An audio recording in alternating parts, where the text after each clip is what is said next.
Good morning, everybody. Well, welcome to Queen's University, Belfast. My name's Ryan Feeney. I'm the Vice President here at the University. Delighted to welcome so many of you here today to this very, very important conference organised by Politics in Action. I'd like to thank Paul Smyth and his team who are doing phenomenal work along with our Children's Commissioner, Chris, and I see Danny up the back there, one of our local councillors from Sinn Féin, and obviously we have our Lord Mayor here, Micky Murray, this morning, who are all here today with many others to look at this very important issue around whether we should be having votes at 16 years of age. Cards on the table, I believe we should, because our young people are far more knowledgeable and far more attuned to the issues of today than I was when I was 16. I took my first vote in 1998. Does anybody know what happened in 1998 that was so important? The Good Friday Agreement, which was my first ever vote. I was 18 years of age, and I remember going down to Faughanvale Primary School, which is my local primary school where I'm from in Greysteel in County Derry. And as I was walking up into the primary school, a lady who had lost her son in the Rising Sun conflict, there was a terrible massacre. The UVF shot 8 members of my community in 1993. And a lady who lost her son was my friend, he was only 19 when he died, came walking down and she met me at the gates of the school. Now, in them days, the big debate was whether we were going to allow people who were involved in the conflict, those who have been involved in the issues around taking life and murder, whether they were going to get out of jail or not. And here was a lady who had lost her son, who was coming out of a voting booth, and I was walking up to vote yes for the Good Friday Agreement. And essentially the vote that I was going to give was going to allow the person that killed her son out of jail. And that was the issues that we were facing during that time. And I knew her very well. She was a neighbour of mine. From those that are not from the city, she lived a field behind me, which is a neighbour in country terms.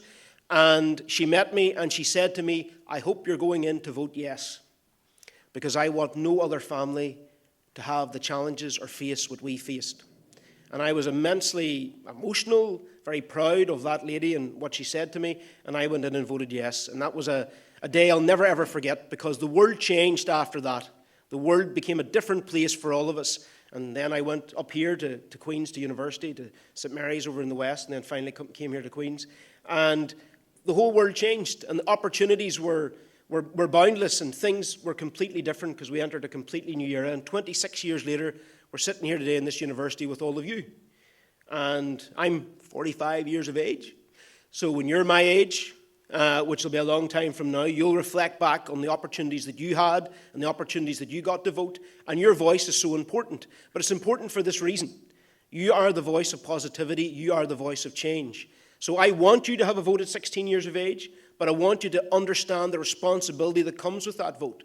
You need to vote for something positive, something better than what we have.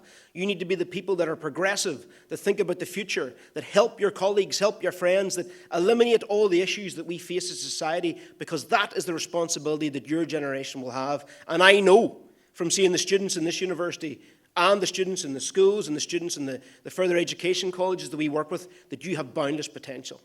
So I'm delighted now to introduce a symbol of our new city, a symbol of the new Northern Ireland that we're part of, our Lord Mayor, Micky Murray, who's a local councillor from this area. Micky has been a groundbreaking mayor, like Danny and others. He has done phenomenal work, been a great ambassador from the city, and he's a lot younger than me. He's closer to 16 than I am, and he'll be able to talk very eloquently about the importance of votes at 16. So it's my privilege to introduce our Lord Mayor, Councillor Micky Murray.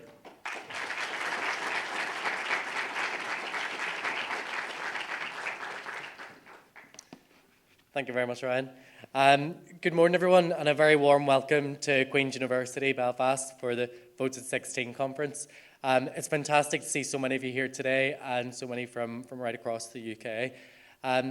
This isn't just a topic about lowering the voting age. This is about equal access to participation in democracy and youth empowerment. I started my political career doing exactly what you're doing today, activism.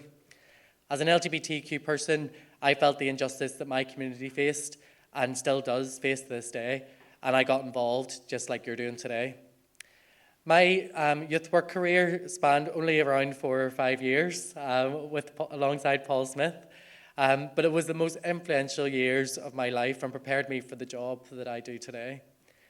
And during that time, during my time in politics, you'll have heard the phrase, young people are the future. You hear it over and over again. Everyone from business leaders, educators, politicians, they love telling young people that you're the future. I'm here to tell you that you're not, but please stay with me. You are as relevant today as you will be in 5, 10, 15 years. So once you've gone to uni, once you've gone into the workplace, once you've gone travelling, doing an apprenticeship, whatever road you choose to take, your voice and your opinions will be relevant then, and they're relevant now. When I started my time in youth work, and back then we had a project called WIMPS that stood for Where is My Public Servant? And it was about empowering young people to take action and lead change and hold politicians to account. So we went to Westminster about 10 years ago, lobbying for votes at 16, and it's a crying shame that today you're attending this conference, lobbying for that same change. You'll know all the arguments for and against. You'll probably have been involved in countless debates on why you and your peers should be granted the right to vote at 16 and 17. So I'm not going to stand here and lecture you on those reasons. Although I am going to stand here next to you on why you aren't the future. Because when someone tells you that you're the future, what they're actually telling you is that you need to wait your turn. They're telling you not yet, and it's control. They're making sure that they keep the power that they have, and they're disempowering you, because a lot of the time, it's those people's jobs that you'll be taking. So by telling you that you're the future leaders, they're currently telling you that they are the current leaders, and that you need to wait your turn until they decided that you've done enough to be called a leader. So when you leave this room today, leave so as a leader, not a future leader. Thank you.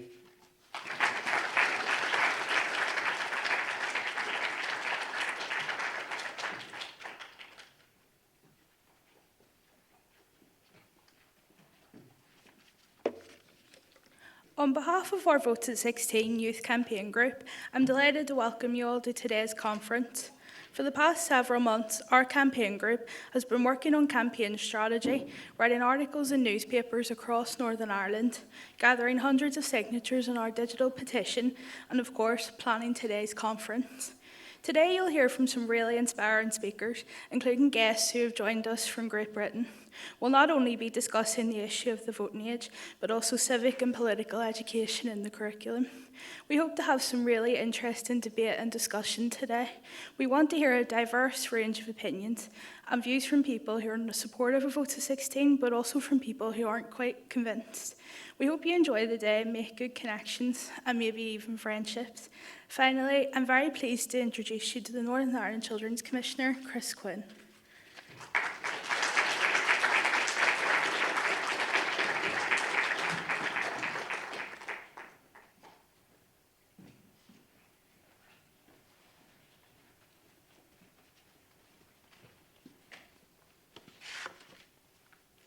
Hi everyone, my name is Maddison, I'm 17 and I'm a member of the NICCY Youth Panel as well as the Votes at 16 campaign group, and this is Quinn, our Children's Commissioner. So I'm just going to talk a wee bit today about what Votes at 16 means to me as a young person. Votes at 16 is tremendously important as it is a way to amplify the voices of us as young people. I believe that we should have a say in decisions that affect us. And currently, there are very few systems in place that allow this to happen, and many of those that aren't nearly effective enough. Issues regarding, for example, education, mental health, or the environmental crisis are all child's rights issues. And ultimately, the young people that these issues affect are not being consulted, and their voices are not being listened to. Article 12 of the UNCRC states that we should have the right to have a say. And Votes at 16 would ensure that these 16 and 17-year-olds across the country would have the opportunity to make their voices heard. I know that I personally would feel a lot more valued as a member of society if Votes at 16 was introduced, and many young people would be more encouraged to fully engage with their local community, as their voice will be equal to that of an older member of the community. Something that is very important to me, and something that I think that Northern Ireland really needs to work on, is the participation and inclusion of young people in politics. Currently, 18 to 24-year-olds have the lowest voter turnout of any age group in not just Northern Ireland, but the UK more generally. However, if we take the Scottish referendum, for example, when young people first had the right to vote in Scotland, 16 to 18-year-olds had a higher voter turnout of 75% to the 18 to 24-year-olds 54%. And over time, as those 16-year-olds have become 18 to 24, the voter turnout has increased because the habit of voting was introduced at a younger age and was therefore longer lasting. It also means that politicians were starting to realise that they could no longer ignore the voices of young people or pander to older voters only without it affecting them personally. A young person's vote holds the same weight as everyone else's. This is what I want for Northern Ireland. I want us to be treated fairly. I want all young people to be able to have the opportunity to engage in politics, regardless of their upbringing or political beliefs. And I want politicians and decision makers to listen to our voices, to respect our voices, because we are not only the future, but we are also the present. Thank you.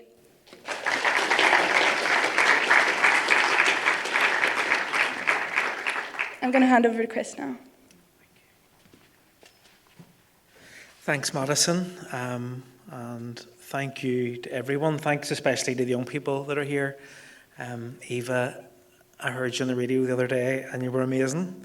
Maddison, you were amazing as well. I'm sure we'll hear some amazing other young people speaking today. Last night I had the pleasure of meeting some of the delegates at a dinner in City Hall. It was hosted by the Lord Mayor, and that was inspirational. And I guess I think with an issue like this, you don't need a script, you don't need notes. I think a lot of us have been involved in campaigning for Vote 16 for a long time. So I was gonna just go into a little timeline. I've done a bit of research before coming here and looking back over the years as to what has been done. And I suppose my timeline probably starts in 1969, actually, when the UK voting age was lowered to allow young people who were 18, so 18 to 21-year-olds got to vote in 1969. But even prior to that, you're talking 200 years ago, men and women demanded the right to vote based on no taxation without representation. Over 100 years ago, we saw women's suffrage, so in I think 1918. And we've seen issues here more locally with people campaigning for the right to vote. But in terms of this specific campaign around Vote at 16, 2023, we saw a UK-wide campaign, and there was a coalition set up across the UK. We've seen organisations, the National Youth Council of Ireland have campaigned for a long time on Vote at 16. There was a constitutional convention in 2013 in the Republic of Ireland where Vote at 16 was discussed, but we haven't seen it progressed. And then in terms of youth-led campaigns here, I was looking over old notes. I don't know if any of you remember this. Is there maybe too young? Maybe the older people in the audience remember this campaign. This was a Northern Ireland Youth Forum campaign when I used to work there. And it was based, the strapline was Vote at 16 by 2016. And it was in the build-up to the Olympics in Rio. So this campaign kicked off probably 2011, 2012. And then we saw a debate in the Assembly chamber in 2012 where the majority of our Assembly voted in favour of lowering the voting age to 16. But how many years later, what's the maths there? 12 years later, isn't it? 12 years later, we're still sitting having the same conversation. In 2016, the UN Committee on the Rights of the Child recommended that there should be consultations in the devolved nations around Vote at 16. That did not happen here. In 2016, 2017, young people were speaking to the Secretary of State, James Brokenshire at the time, and he committed to a conversation on Vote at 16. There were letters back and forth, but again, we haven't seen any affirmative action. In 2017, I think it was Democracy Day. This is Democracy Day-ish, yeah. So around the same time, September 2017, there was a big event in NICCY in North Belfast, and it was attended by large numbers of young people. And in fact, with a celebrity guest that day, Stephen Nolan weighed in. Now, I suppose we'll just leave that there. I don't know why he came, but he came, which was good. But there was overwhelming support for that day for Votes at 16 again.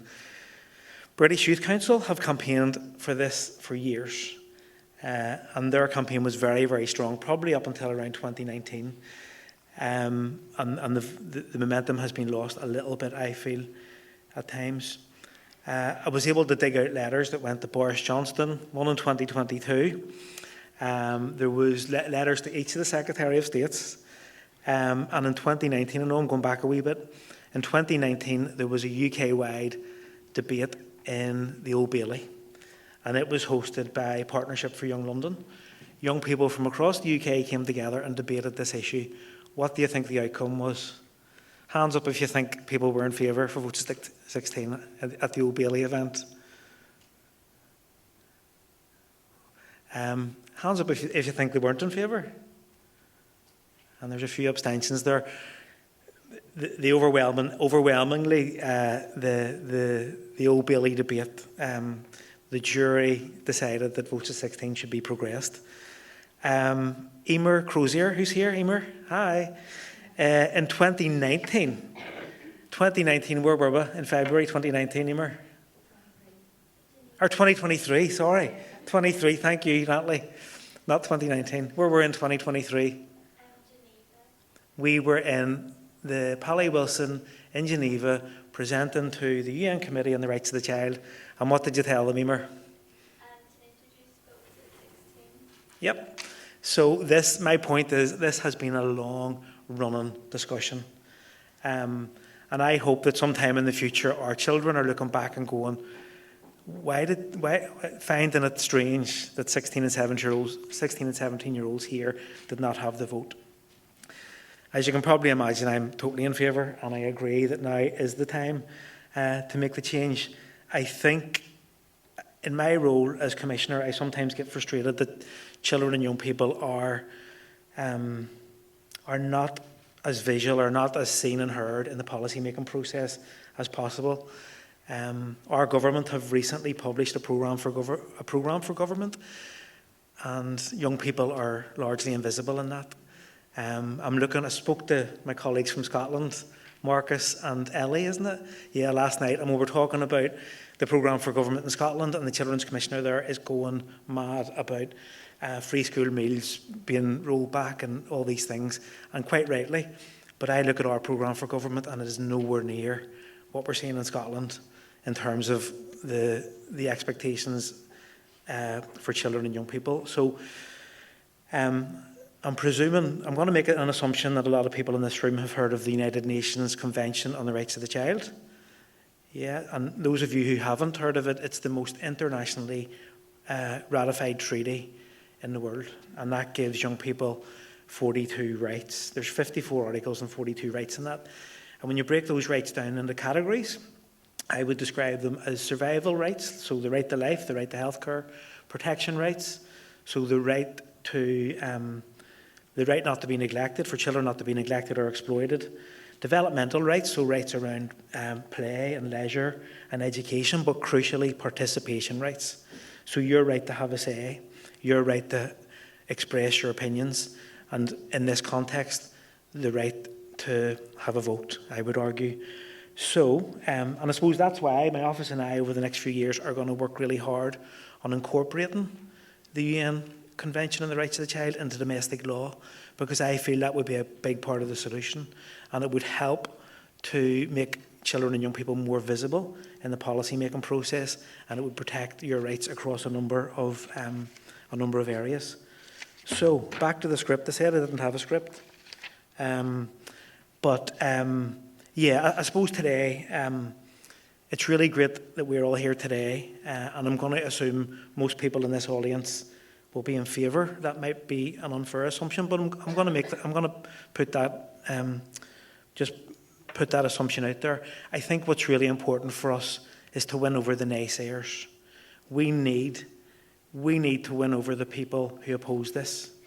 And I would ask the question. I would love to ask the questions to the people who have the power to legislate is not implementing Votes at 16 an act of political self-interest.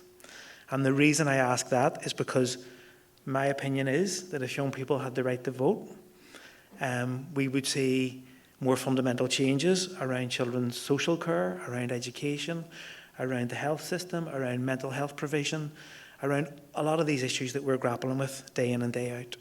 So I think it's really incumbent on us to ask those people who hold the levers of powers, what is the motivation not to increase the voting age?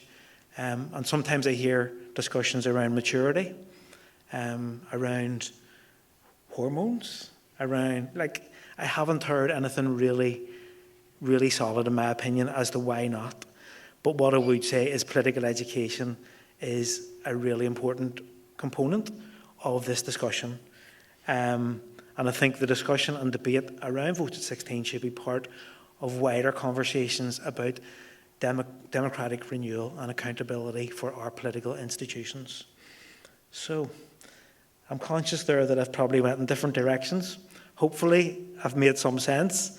But look, thank you to Politics in Action for inviting me here. Thank you to the young people who for a number of decades now have really championed this issue. You have my full support and my office's full support. Thank you to Queen's for hosting. Thank you to the Lord Mayor for hosting last night as well. And I'm really looking forward to hearing from our politicians throughout the day. Thank you very much.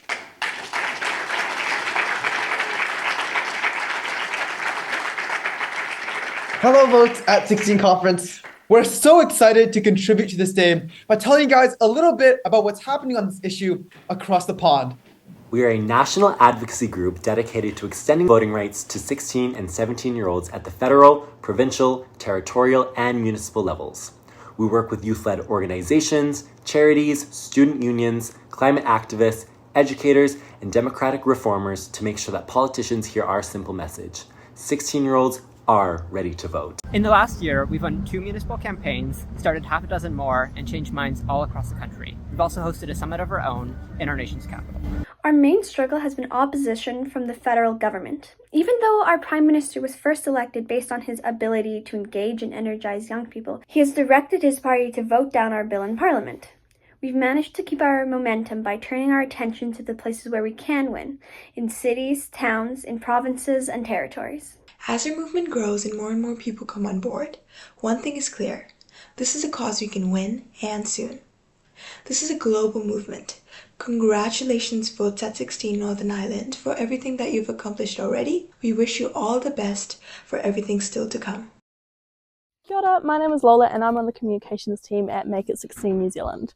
Make It 16 was formed in 2019 at Youth Parliament, and since then we've been campaigning to lower the voting age in Aotearoa. And our campaign has been to the Supreme Court, launched a petition that gained thousands of signatures, and engaged in the media. One of our biggest achievements was our Supreme Court case. In 2022, the Supreme Court ruled that 16 and 17-year-olds not being able to vote was unjustified age discrimination and was against the Bill of Rights. And that decision confirmed what we've always known, that the right to vote is a fundamental human right that it should not be denied based on age. Earlier this year, the government ruled out the recommendation from the Independent Electoral Review to lower the voting age. It was hugely disappointing to see our bill dropped, even though we had had so much momentum from our Supreme Court win to backing from local government to recommendations from 2 expert reviews.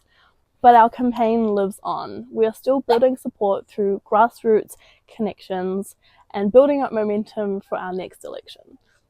To our friends in Northern Ireland, we wish you all the best in lowering the voting age, and we're cheering you on from here in Aotearoa. In case you didn't catch that, that was our colleagues in New Zealand and Canada who are campaigning for Votes of 16 there. So we just made the world a good bit smaller. And it's lovely to feel connected to people who are campaigning on this event, on this issue around the world. You having a good time so far? No? You having a good time so far? That's better.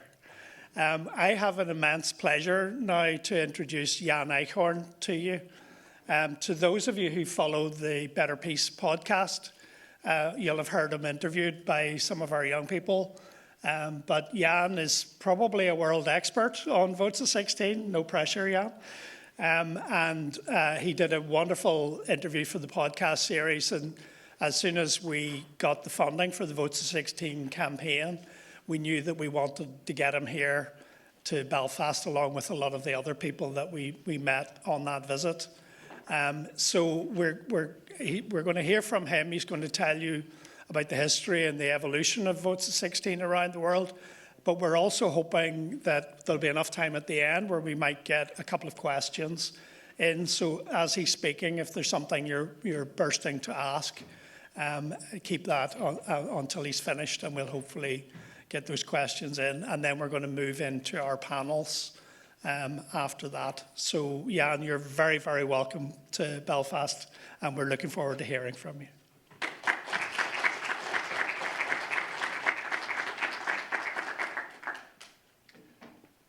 Thanks so much for having me at this really energizing event and conference here. It's been tremendous hearing from so many of you. I said after listening to the panel a moment ago in the previous session, how much the debate has changed in the last 12 years in terms of the quality of like how many amazing young people are making the case, not just for votes at 16, but youth political engagement more broadly.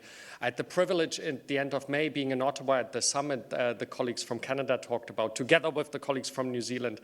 And it's tremendous to see now the Northern Irish campaign joining in with the same level of enthusiasm in what genuinely is momentum gathering around the world on this. So I want to speak about it. I started work on this 12 years ago, not knowing whether I was in favor or against votes at 16. We just knew it would come for the Scottish independence referendum. I was a researcher and I was typical social scientist. I was like, where's the data? And it didn't exist. And because it didn't exist, that's the sort of newspaper headlines that we had a lot back then. Qualified journalism. And, you know, it was anecdotal. It's like, my kid can't vote and things like this. Not really what we'd like to see to go a bit deeper. But things have changed since. We don't have to speculate what happens when the voting age is lowered to 16. We have quite a few countries and places where this has been done. So we can study what really happens in this case. And that's what I want to talk about. But not only in terms of what young people do, because as we've already discussed in some of the other settings, we always put a lot of pressure and criteria on young people need to do this, that, and the other. And we don't ask, well, what does the rest of the population do? Are they as qualified? Do they understand young people? And does votes at 16 do something to the debate more broadly? And finally, I want to talk about where a lot of the research is shifting into. Not so much the question, is votes at 16 a good idea or not, but how do you do it well? So let me start with some of the early questions, however. What really happens? Now, traditionally, a lot of kind of reviews that were done in the early 2000s suggested that maybe it's not that good an idea to lower the voting age. The Electoral Commission for the UK government put out a big report. There were academic articles that were saying maybe it's not that great an idea. But the problem was that they didn't study what happened when you lowered the voting age, because the voting age wasn't lowered, of course, in the UK.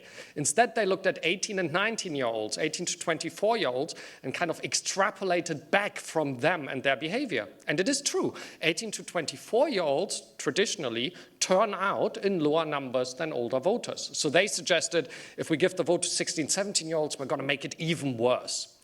Now, the problem with that is of course, assuming that there's nothing different about being a 16 or 17-year-old than it is about being a 19, 20, or 21-year-old. But you probably, many people here in the room know better than others that this is a massive transition point, actually. So there might be reasons to believe that at 16, 17, when a lot of young people still live at home, on some form of stable formal education and so on, it might be a different experience than moving into a first job, out of the home, to university, to a different country, etc.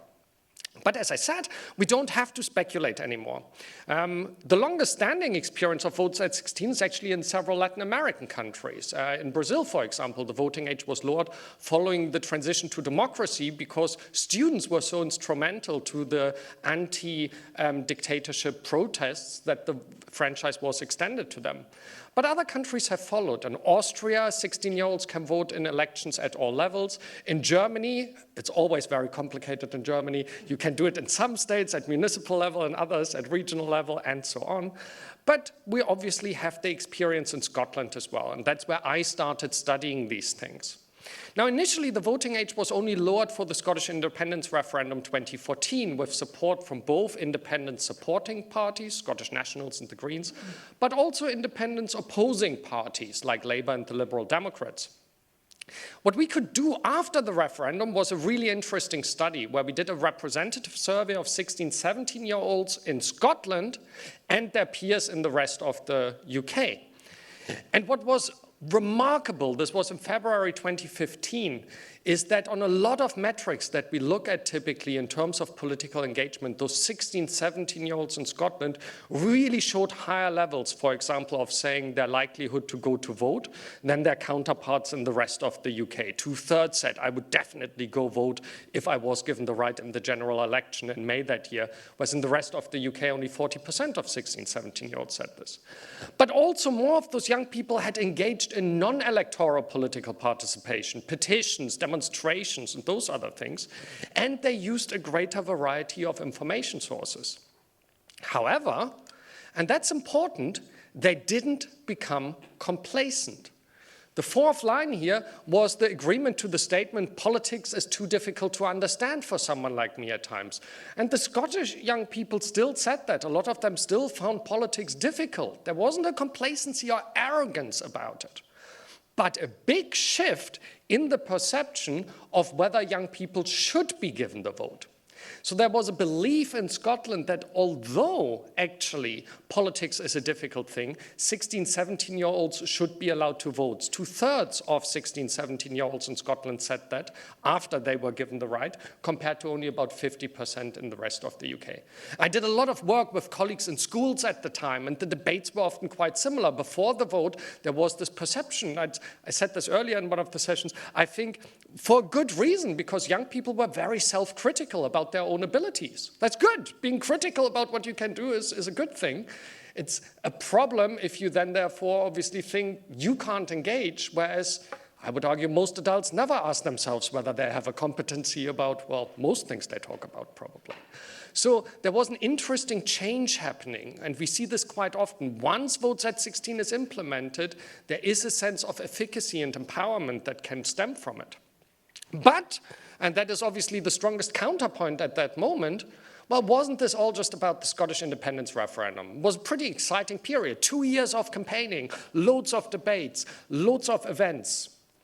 So we did a follow-up study 2021, 7 years later, looking at the longer-term impact of votes at 16, which was extended to all elections within Scotland, just not general elections. This is the classic turnout pattern that we see in most countries. It's kind of turnout dips in kind of starting at 18, it dips into kind of in the early 20s and then picks up again.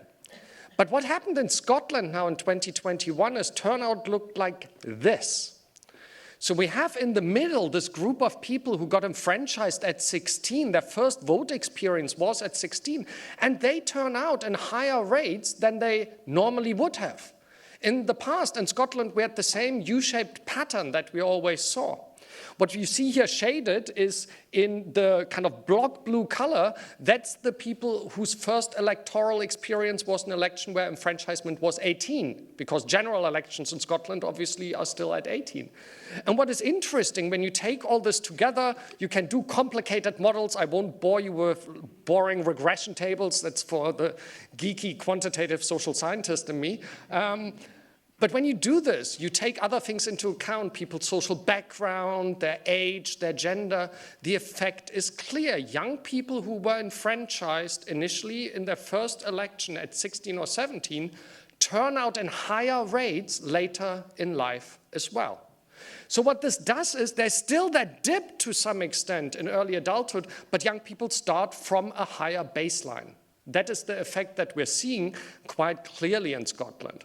And it's not unique to Scotland. If we only saw that in Scotland, we might say, well, maybe Scotland is very special. I'm sure a lot of Scots would agree. But also, this is something we find in other countries. It matches results from Austria that our colleague Mark Franklin studied in a book I co-edited with Johannes Berg from Oslo. But we see similar results also from Latin America. We see similar results in the states in Germany that lowered their voting age to 16. They're the states where we've seen the biggest early kind of young adulthood voter increase. So basically that is a pattern that we now have seen in quite a lot of countries. Votes at 16 definitely doesn't depress voter turnout, but actually it seems to have a positive effect on it.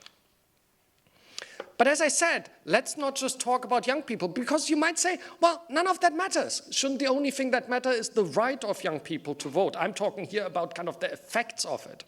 But I think there's more to it than just what young people do, I said. It's that focus on what happens in society. Now, again, before the introduction in Scotland, that's the sort of news stories you got. Not data-based, very anecdotal, and very, I would say, pretty nasty, with a nasty view of young people in many regards. But things changed. In Scotland, polling before the lowering of the voting age only showed that about 30% of the adult public in Scotland was in favor of it. That's quite often the case. It's about a third of people that approve of it across the UK. This is shortly after the independence referendum. We now have 50% support of all adults in the country saying 16, 17-year-olds should be given the right to vote in all elections. And half a year later, the Electoral Commission ran another survey and it had gone up to 60%. That's pretty consistent now. So in Scotland, a majority of adults thinks this is good.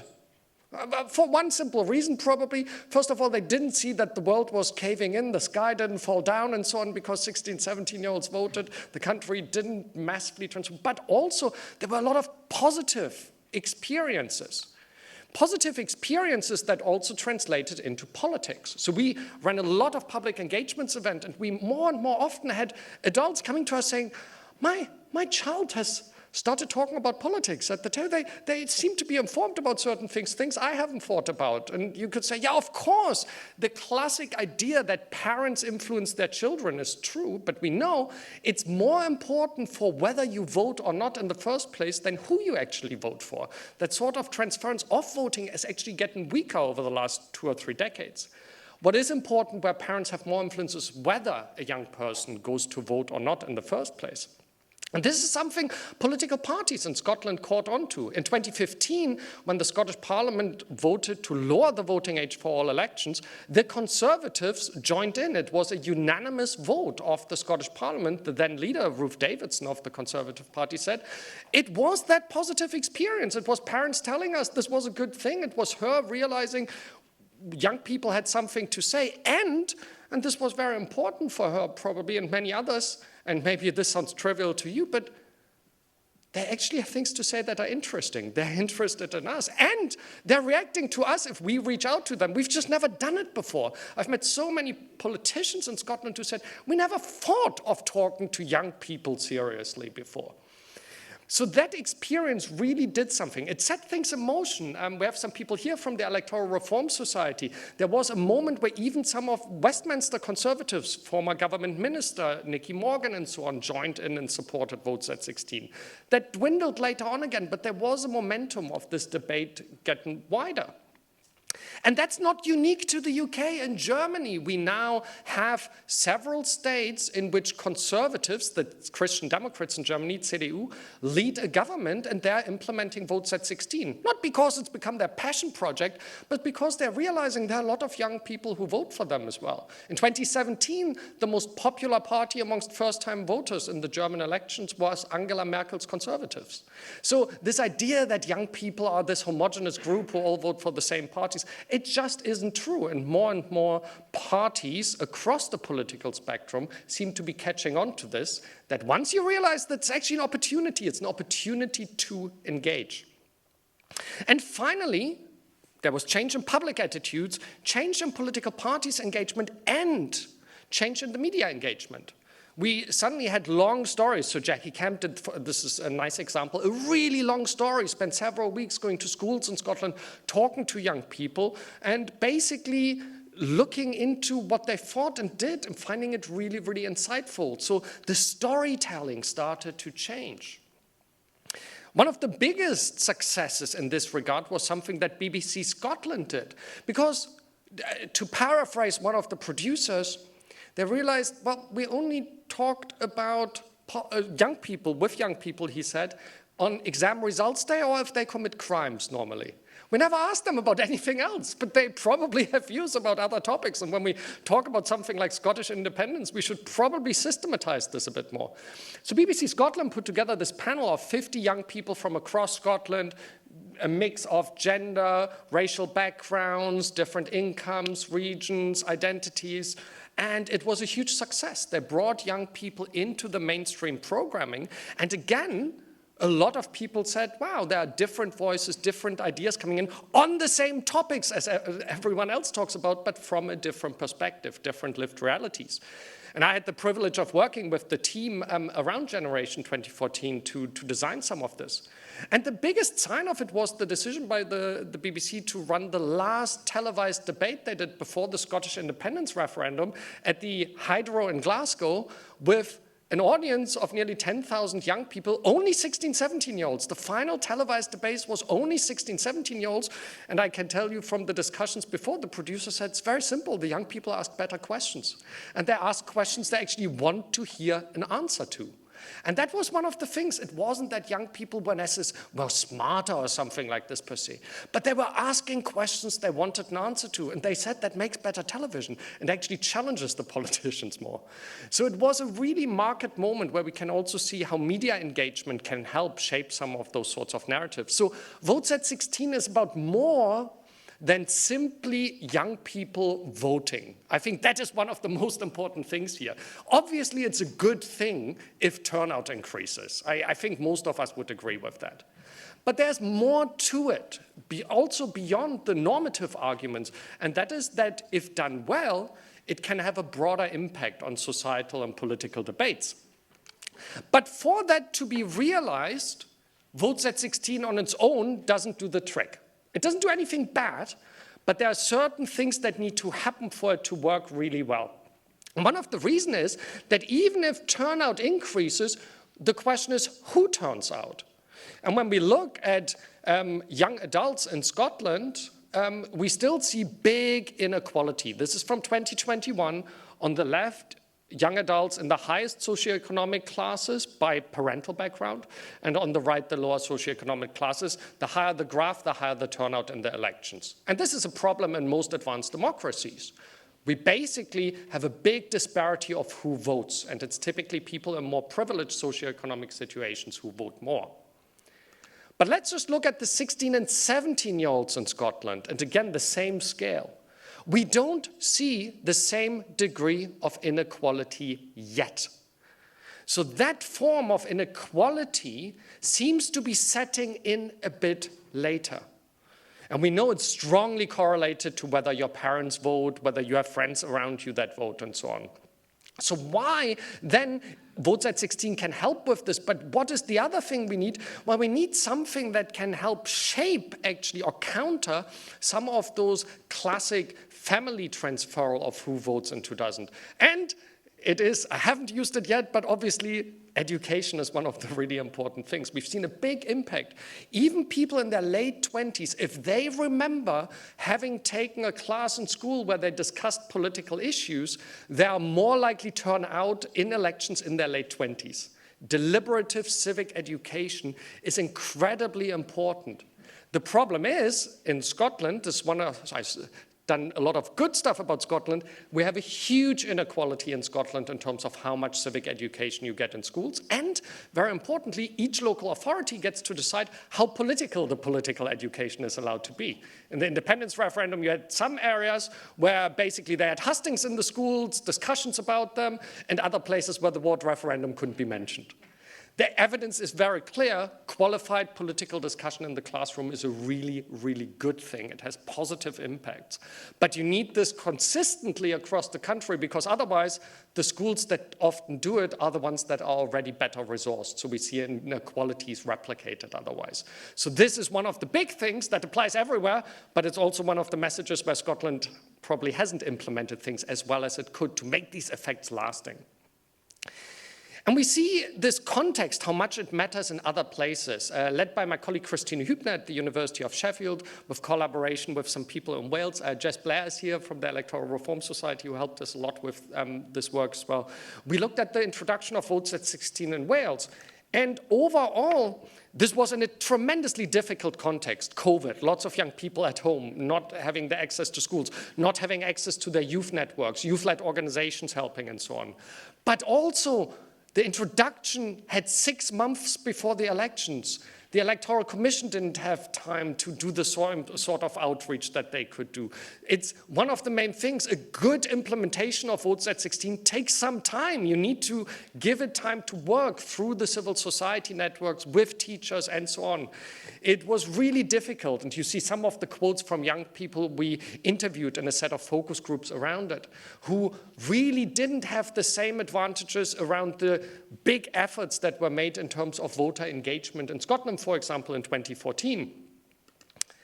And that brings me to my final point, and it's a point that connects me back to the international communities here, the people in Canada, for example. And one thing that I see so much here in this room, which is really, really encouraging, one of the ways in which both the debates about votes at 16 and, if voted for, the implementation thereof become successful is by making it about more than basically capital P politics. It's about youth organizations, youth-led organizations working together successfully in bringing young people in who don't do classic capital P politics. The Scottish Youth Parliament in 2013-14 in their campaign around this did tremendous work in rural areas of Scotland, talking to, for example, I remember always an example with LGBTQI groups in the Highlands, who at first said, why should we care about votes at 16? And the argument was because we can provide you access into politics, decision-making that will affect your local settings. Vice versa, we need the access to the young people who might not join a political campaign otherwise. And it's something that now the Canadian Votes at 16 campaign has been doing so successfully. They made Votes at 16 an issue that isn't just about young people voting, but they got organizations like Operation Black Vote Canada, UNICEF Canada, and so on board, because Votes at 16 is a vehicle to making voices that aren't heard as much, heard more. So just to finish, 2 minutes over time, that's not too bad for an academic. Just to finish on a few take-home messages. Overall, in earlier voting age, nothing bad happens, really. We have no evidence of anything bad happening, but actually it can have a positive impact on turnout. That turnout can even be longer term. It provides an opportunity for broader political engagement, which goes beyond voting, and it can shape broader debates about young people, therefore making young people more visible, not just in relation to voting. But it is not enough in its own right. That's why education matters. That's why inequalities have to be overcome. And citizenship education here doesn't just take place in schools. This is one of the important things. Schools are an incredibly important point, but again, this is where youth organizations, youth-led initiatives come in, because that's where a lot of young people learn about political engagement. But elite actors can really affect this. So media organizations, politicians, political parties, if they reach out, they also have a strong impact on this. And it's in their own interest, because not only do they reach those young people, but those young people might affect their parents, their aunts, their uncles, their grandparents as well. And finally, it's those cross-linkages that make all of this more likely. I hope this has given you a bit of an overview of some of the research and efforts from different countries in there. Thanks for involving me in these conversations. And we have 7 minutes, I think, for a few questions. So if there's some questions from you, I'd love to discuss them. Thank you.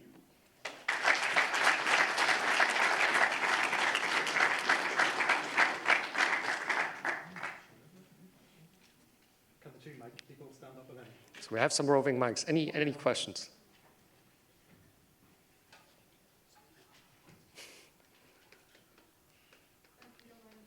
Yeah, I'll start then. Go ahead. I know you were talking about the class disparity in voting and how in the group of younger 16 to 17 voters there was less of a kind of jump between different classes. Do you think that that group will continue to vote in that way? Do you think the voter turnout among the lower classes will continue? Unfortunately not, unless more systematic efforts are done. So this is one of the things we've seen. We looked at this in 2015, and we found a similar thing. In 2015, 16, 17-year-olds in Scotland were not as unequal as 16, 17-year-olds elsewhere in the UK. So there seemed to be something about votes at 16, not just basically raising the tide with all boats, but also doing some of that gap closing.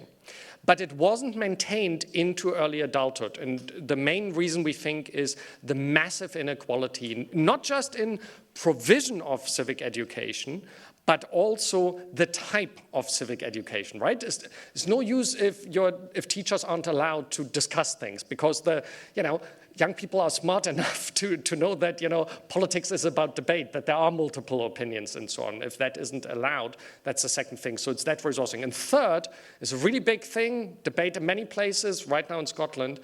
Youth work resources are really unevenly divided across the country. There's a lot of concentration in places that typically already have better resources, that also then have additional NGOs and so on.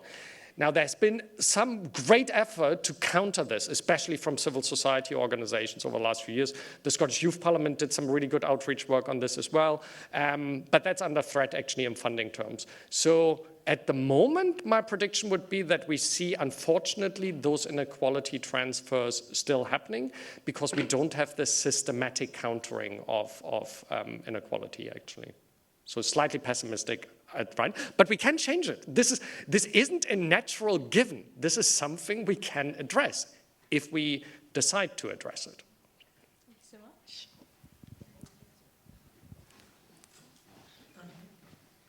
Down here? Okay.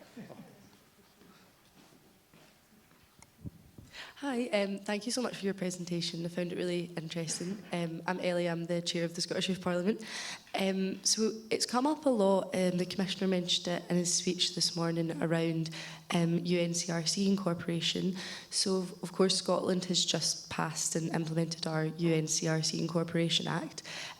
What crossover do you think there is between the culture change around children's rights that's happened in Scotland over the past 20 years and also votes at 16 and 17? I would say there's been a really, really interesting debate over the last 10 years, and some of my colleagues at the University of Edinburgh work very closely, especially on the rights-based side more as well.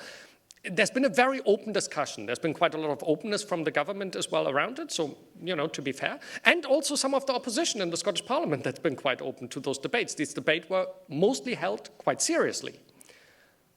What I haven't seen yet is the money put into it. It's not that expensive, but it requires people, who are able to implement this. It's one thing to put legal provisions in place, and it's incredibly important to have legal provisions in place, but it's a second thing to enabling the work to be done. Because, we can have national level campaigns, we can have national level engagement, and we should. But for most people, how do they engage with anything political? It's through an organization, probably one they're already a member of, not joining a particular capital P political campaign. That needs to be facilitated and funded both inside and outside schools. And I think there's a lot of openness in principle. I'm not sure there's the willingness to fund it appropriately at all times. I think there was a question up there as well.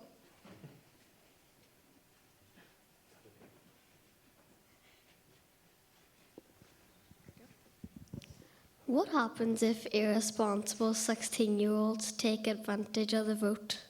Yeah, it's a good question. And you know what? There are some really irresponsible 16, 17-year-olds. I was sometimes quite irresponsible when I was 16, 17. Not going into detail, But I think some of them will. There are a lot of adults who are really irresponsible in the way that they engage with politics and voting as well. And I think the question for me is, do we have a reason to believe that 16 and 17-year-olds would be more irresponsible than the rest of the public. Actually, there's very little to suggest that that is the case for two reasons. One, as I said earlier, young people often question themselves much more of what they are competent and not competent to do. Because, young people are forced to question themselves all the time about everything because they get examined, they get judged, and so on in loads of places, right? They're applying for jobs. Adults might have to do this too, but adults can also sometimes be quite comfortable in the same position for quite a long time. So that sort of questioning suggests to me actually a degree of, critical ability and critical thinking that can be there. The second thing though is, and this is where the research side comes in, there's been a really, really interesting piece of research done in Germany, the best piece on this I've seen. And it's the question basically, if you cast your vote, are you voting for a party that actually represents your views?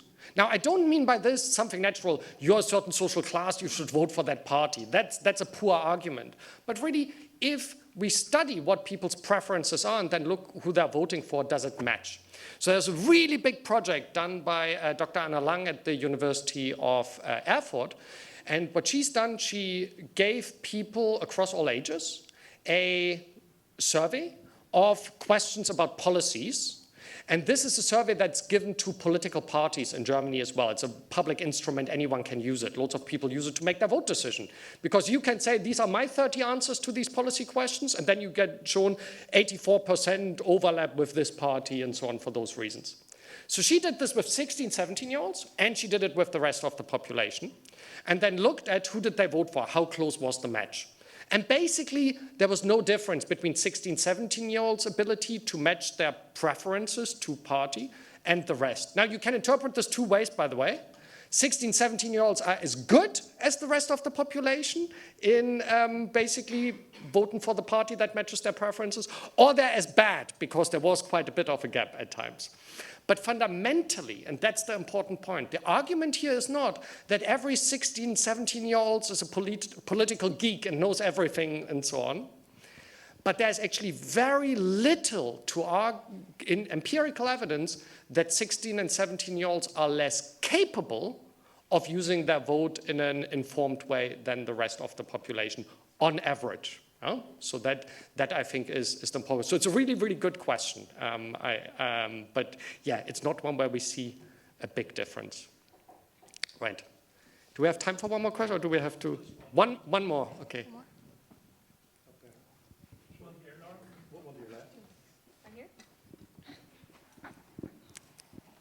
How do you think we can prevent political bias in civic education? Mm-hmm.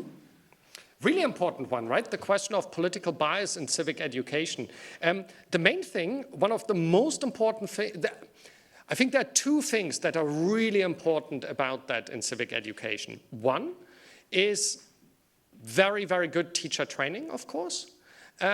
Because fundamentally, I talked earlier with Lynne from Education Scotland about this, the number one factor that determines quality of education is the quality of the instruction. Regardless of what else we do, whether there's technology or not, quality of instruction matters. Now, interestingly, there is a lot really, really good training out there in Scotland. The people who train modern studies teachers, they've really gone into quite a lot of detail of teaching controversial issues.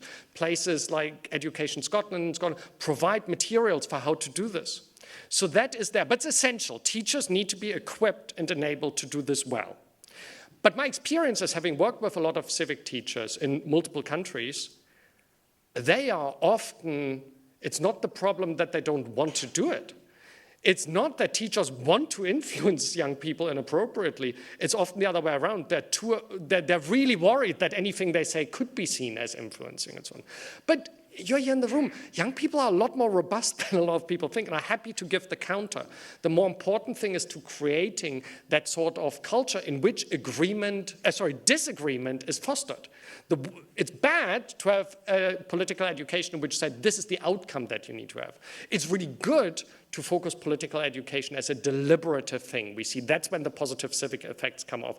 Allow young people to debate, enable that debate, and focus this. But here's the second point that's necessary for this, apart from good instruction and the resourcing, so there are enough teachers who can do it. The second thing is The teachers need to have the political assurance that they can do this and that the respective authorities have their back if parents say, we don't like that politics is discussed. Because that's a real problem. So you need to have their back. This is what I talked about in the Scottish context again, for example, where there's a real problem that in some local authorities, teachers are really encouraged to do it, and in others, they're prevented from doing it.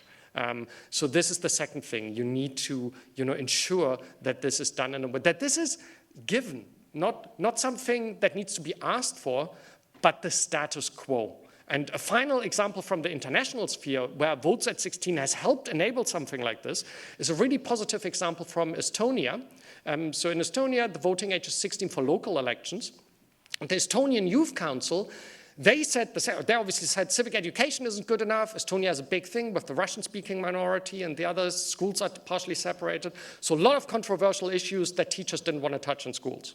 Now they said, okay, we want this.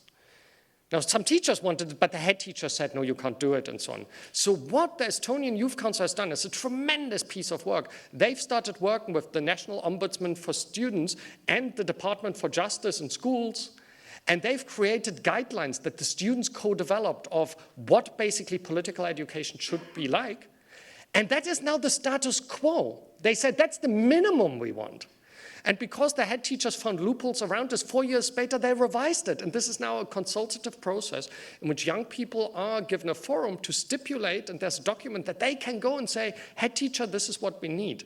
I think it's a tremendous example of how we should think about civic education as not something that needs to be kind of negotiated kind of as what can we get at least in the classroom, but establishing a status quo of what the minimum must be so young people can claim that. So another one where we can learn really well internationally, and again, through youth-led initiatives. Right. Thanks so much. If there are further questions, I'll be around the next break. We chat over coffee more. Thank you.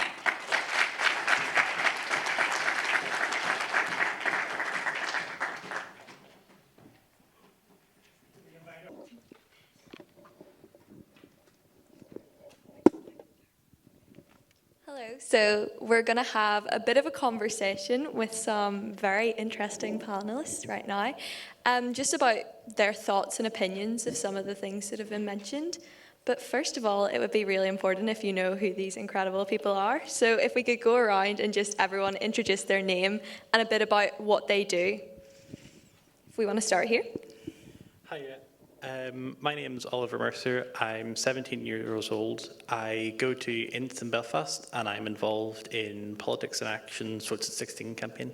So, do you want Hi, Lynne Robertson. I'm the Senior Education Officer for Social Studies at Education Scotland. So that involves political literacy specifically in Scotland. Hi, I'm Ella. I've got some stats in my phone, so if you see me scrolling, it's not on TikTok. And I represent the Welsh Youth Parliament.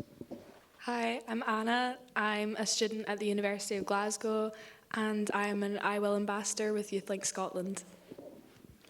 And this is working. I'm Jo Coen. I am a teacher from Portadown College. I've been involved in Politics and Action for a number of years, and we're going to co-chair this. So would you like to introduce yourself as well? I'm Lauren Bond, and I'm president of the Secondary Students' Union Northern Ireland. I'm also a member of the Votes at 16 campaign. So do you want to take the first? Okay, I am going to, first of all, start with you two ladies at the end.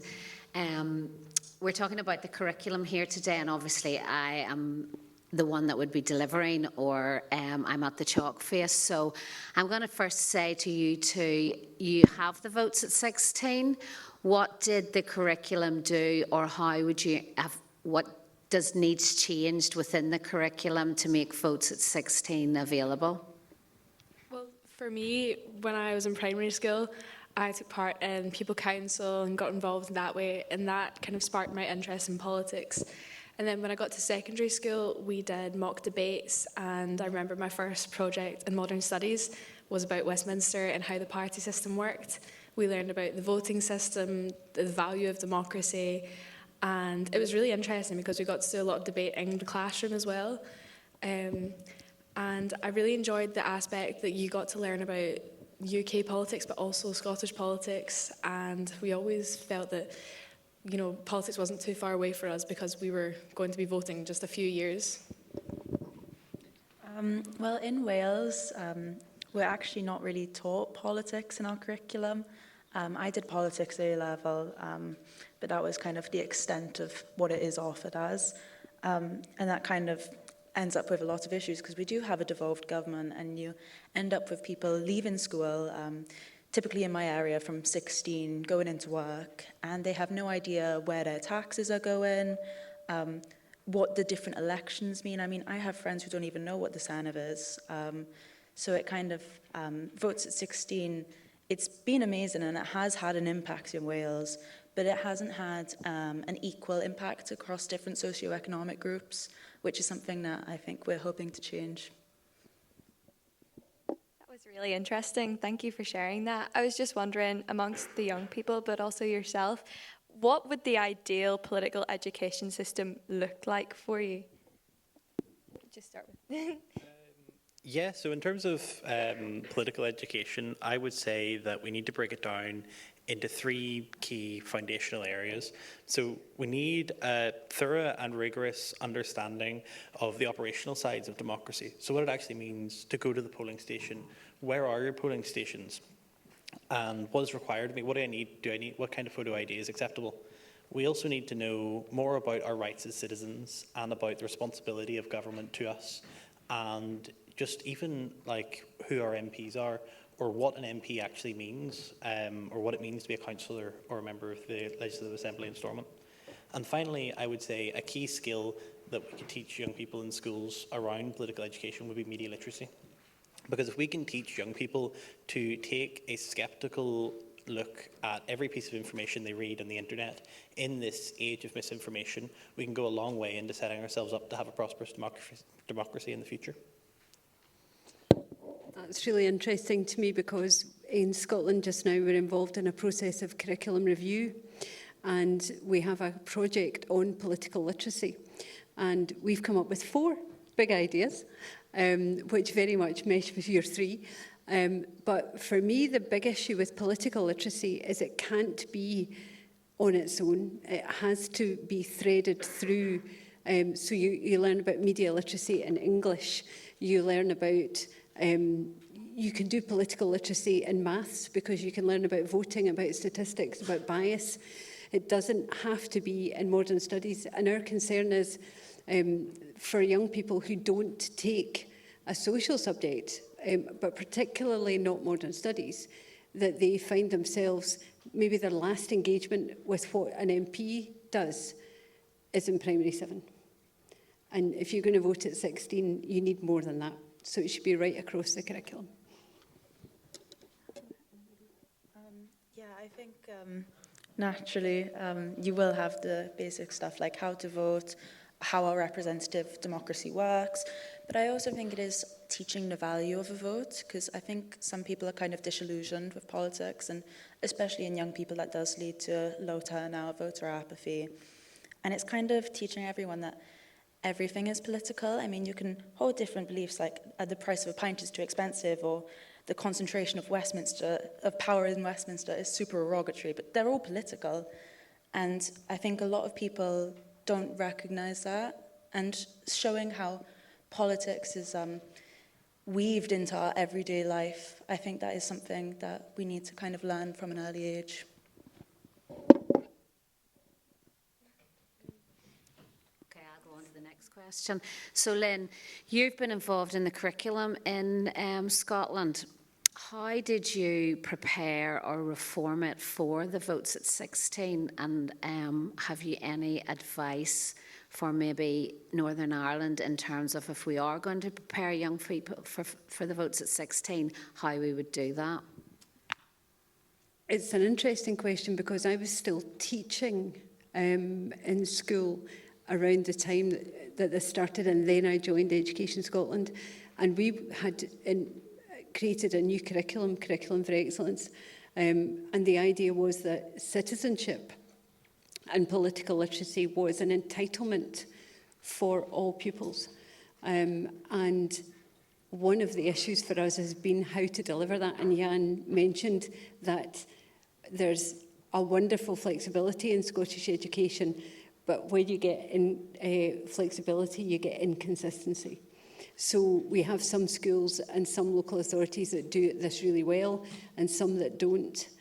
And although I love the flexibility we have, some of the young people I spoke to this morning in the session were talking about mandated bits, things that everyone should learn.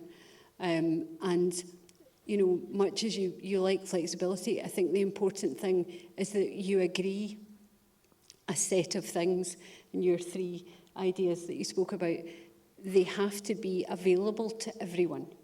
And that socioeconomic divide in Scotland, if your children are at some schools, they'll get more. If they're at other schools, they get less. It's how you create that consistency so that everyone has the same knowledge and therefore is equipped to vote. And we have struggled with that. So I wish I could give you an answer, but I think we're trying to get there now with our political literacy work that we're doing at the moment. That's really interesting to hear, and I think that's something a lot of young people today will recognise within our curriculum. That flexibility can sometimes mean that they don't get the education they deserve. And I think we're all here today very aware of the problems within the political education system. However, there seems to be a real lack of excitement from policymakers to change those issues. And I was just wondering if any of you guys have recommendations for young people who are in the audience in what they can do to make sure that their political representatives and policymakers are taking their views seriously. Well, I have a bit of an anecdote where we had an ex-MP come into our school when I was in 5th year, so I was about 16. I had voted before, and I asked him, what do you think the biggest barriers for young people wanting to enter politics are? And he turned to me and he says, well, you're a girl, you want a family, so you won't want to get involved, you'll be too busy. So I'd say it's really important to get MPs in and engage with young people and make them realise that we are excited about politics and we want to make a change, we want to feel empowered and show the change that we can be. I think there are so many excellent youth groups across Scotland working on a variety of different issues and incorporating these kind of practices within schools. We did mock debates, mock pupil parliament. I had an excellent modern studies department and I was really lucky for that because that did spark my interest in politics. So I think having the act of voting within school as well is really exciting because you can actually be part of it and you can do that from a young age, whether, as I said in the podcast, voting about hula hoops or what you're going to be learning in class. It's really exciting to just be able to physically see that you can make a difference. I think I'd say kind of strengthening your kind of political organisation in time for an election really increases the power of your vote and the power that you kind of have to influence representatives in parliaments. So that means basically organising collectively, making connections with different political groups with the same aims, sharing ideas, just having regular contact with your MP, like just an email now and then. Some groups write an email ready for you that you can just send off. Just ensuring that like you are regularly practicing democracy and recognising that it is more than just an election every 5 or so years. I think because sometimes MPs or MSs or whatever just kind of think that they can swivel past this, and it's being constantly loud and constantly making yourself known is how we get heard as people, as the masses.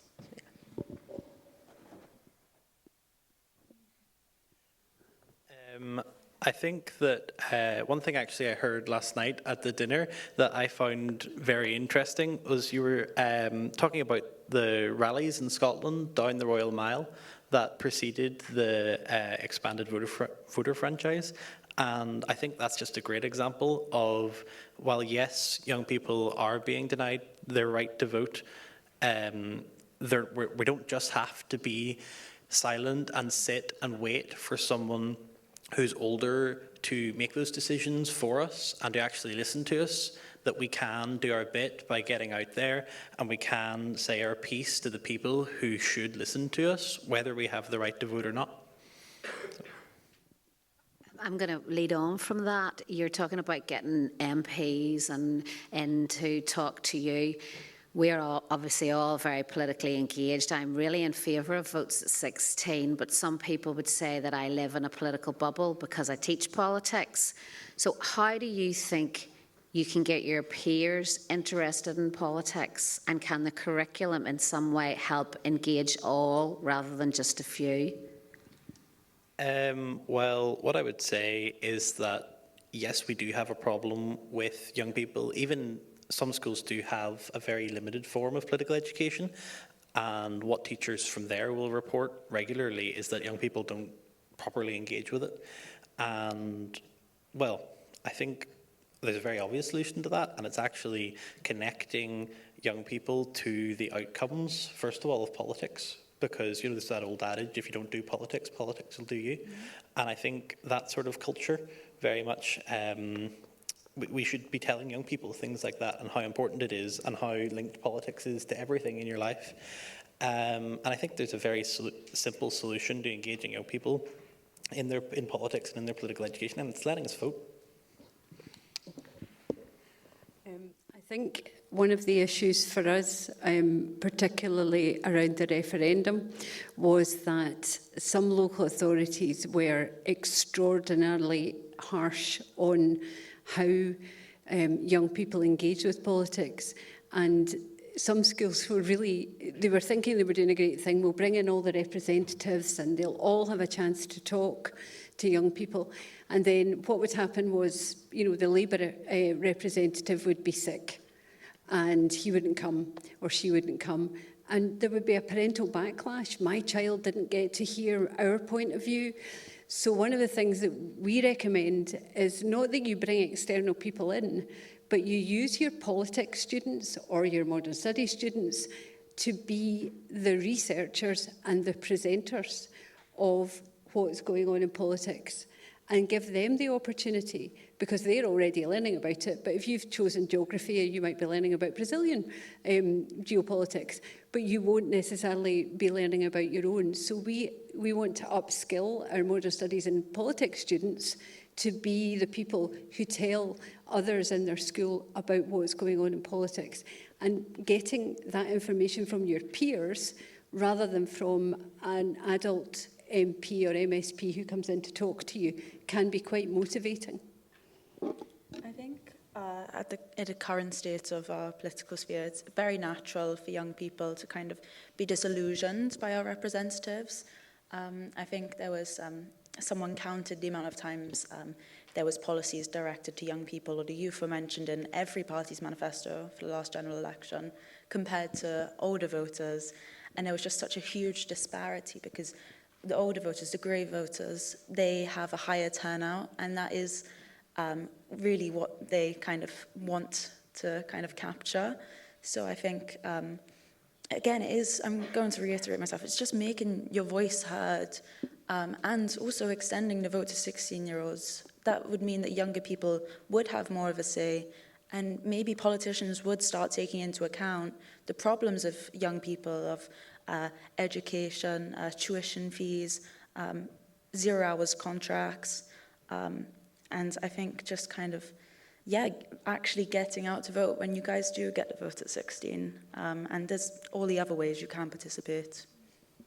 I was part of an initiative a few years ago with the Electoral Commission. They got a group of young champions from Scotland and England to discuss political education and creating resources. It was really interesting because we were engaging with people from England who'd had completely different political education to us, and we separated into different groups and created resources for schools.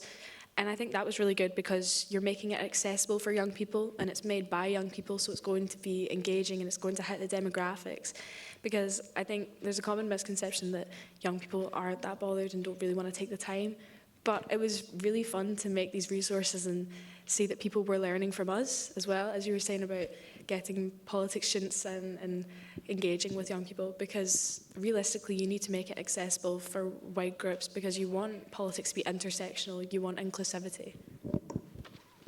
Again, just to build on that point, I think about my own experiences growing up, I always thought politics was a bad word because it wasn't something you talked about in public. It was just kind of a hush-hush conversation.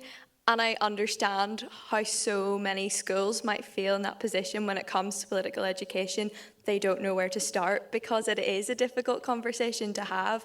And how do you think teachers and schools can navigate that conversation whilst including the views of young people? Yes, because I'm going to butt in there and say a lot of teachers are scared of wokeness.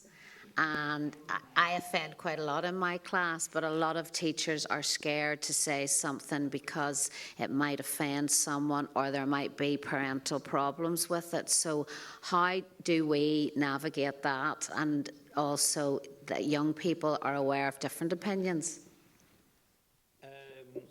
Well, one of the things I would start with is that political education should be, at its bare bones, should be factual. So when I talked about like the operational side or the rights of the side or media literacy skills, those aren't up for debate. Those aren't sort of subjective political points. Those are facts and they're factual. And what I would like to see is equipping young people with the soft skills necessary to go and actually analyse different facts and analyse the world from their own point of view, and to therefore let them develop their own opinions, and to be critical of people who try to put their opinions onto them, so that they can get to the point where, if people talk about like bad apple teachers, for example, and they try to slant the lesson or they try to put a point of view onto them, that actually they'll have gone through such a rigorous process of political education over 12 or 14 years that they will be cognizant of that and they will actually resist that and challenge that. Yeah, I couldn't agree more with that. I think it's incredibly important that if your political education starts, and what we're hoping to do in Scotland is say at 3, and it goes through to 18, by that point, you should be equipped with the ability to think critically about what you hear. But I would like to say, I think you have to be brave, because what we don't want to do is create an echo chamber where only the majority view is heard. It's really important that you can have your view. If you can support it, if you've thought it through, investigated it, been critical, you've got to be able to have that view and be able to discuss that in a sensible debate that you can have in school. I think I definitely agree with everything that's been said, but I think something, it's obvious, but it can be forgotten sometimes, is kind of politics affects so many people's lives so deeply, and it can be sensitive sometimes. I mean, I did my A-levels right after COVID, and when we talk about the impacts the government had on COVID, it would be very sensitive to people who'd lost family members to it, and it is hard. It is hard to be a teacher, to kind of talk about these tough subjects, and I think that's where kind of empathy and sensitivity comes between the students and the teacher. I think it's a both sides thing. So I think just kind of remembering that, and also teaching students to exercise that empathy and sensitivity, and again, not polarizing, but also not an echo chamber. I think that's very important. I definitely think that debate is really important within schools. I think things like debating societies and clubs are great, and they allow students to exercise what they've learned in class in modern studies and history, and it gives them the opportunity to discuss with teachers. And I think it's important to feed back. You know, I understand teachers worry about wokeness, but I think it's important to ask students what they think and how they think it should be communicated, because it is a two-way thing in a classroom, you know what I mean? And I think teachers can gain so much from students if they allow them to open up, and that really depends on the classroom and the environment. So giving them a safe space to speak up, especially with student youth panels and pupil councils, that kind of thing, is an excellent way for students to get engaged from a young age, I would say. And then it doesn't even need to get political in that sense, but just showing them the processes is really valuable.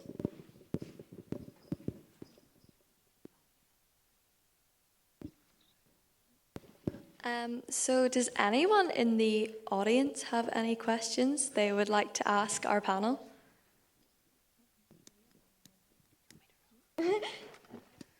I'll get my steps in.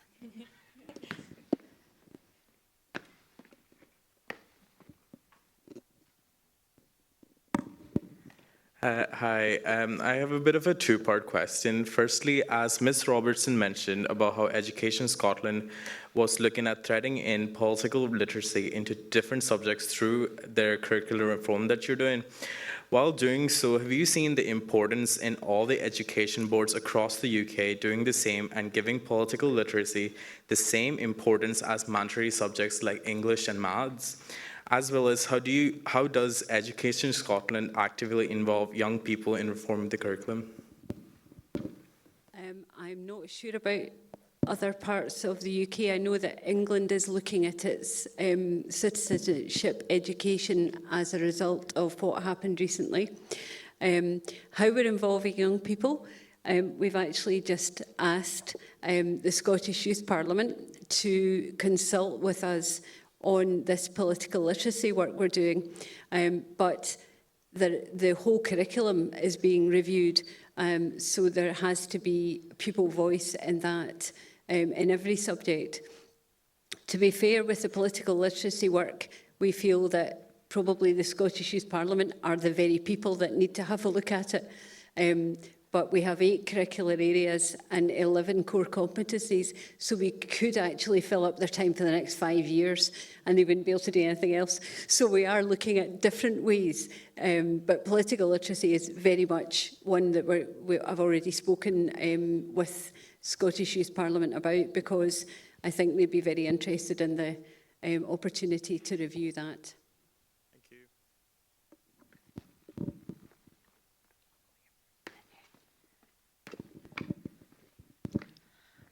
After the Good Friday Agreement was signed, we actually had, I know Paul helped introduce it, we had a really wonderful LLW curriculum, which is our political education, and then the Education Board got it and they picked it apart, and a lot of really awful things happened to it. And then we had the kind of teacher crisis where they weren't being paid enough and there wasn't enough money in our school system, and it got to the point where our LLW curriculum completely tanked. And it kind of just kept sinking, if I'm being completely honest. And so I suppose what I'm asking is, how do we know, or how will we stop it from sinking if we introduce it and it's wonderful? How do we keep that momentum?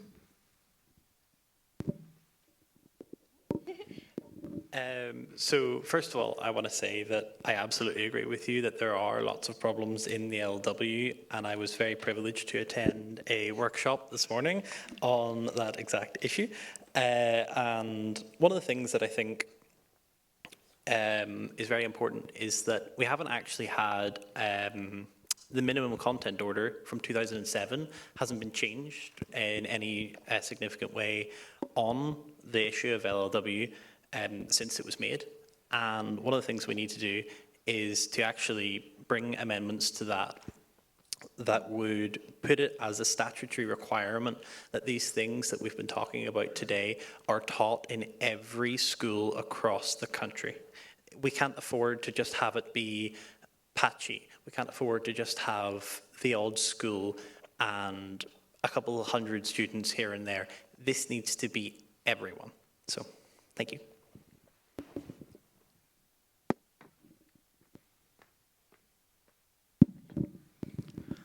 So, Simon, yep. So, with the likes of votes at 16, could well be going ahead.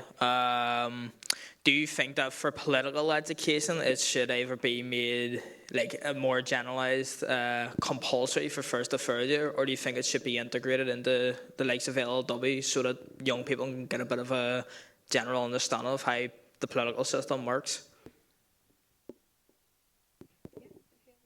Okay. I know we're out of time, so I will just be very brief. But I would say that, yes, absolutely, it should be in LLW lessons in first to third year, for example. But we also need to start, I think you had mentioned, starting at age 3. I mean, it needs to go so much further back than that. It needs to be a complete, thorough transformation of how we even approach teaching political literacy in primary schools, secondary schools, everything. and it needs to be that ground-up approach, and that will take decades to bring into effect and to see the positive outcomes of that. But it's so important that we do it, and that we do it today. Thank you so much for all of those questions, and just thanks again to our panellists. That was really, really interesting to hear, and you all brought so many different ideas and views to the conversation, so thank you for that. Thank you.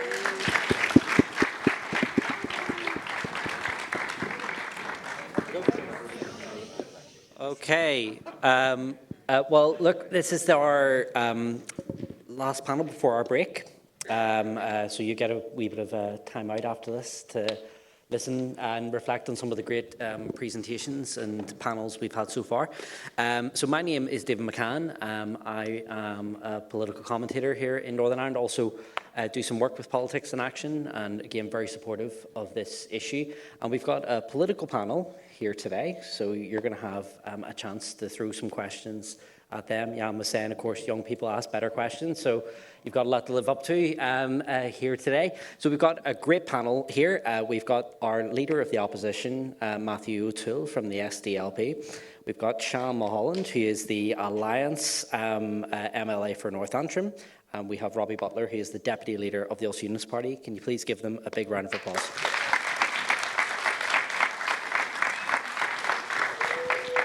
I have to do my public broadcasting bit here. We did invite representatives from the DUP and Sinn Féin to come along today, but none were available to come today. But nonetheless, we'll press on with the great panel that we have.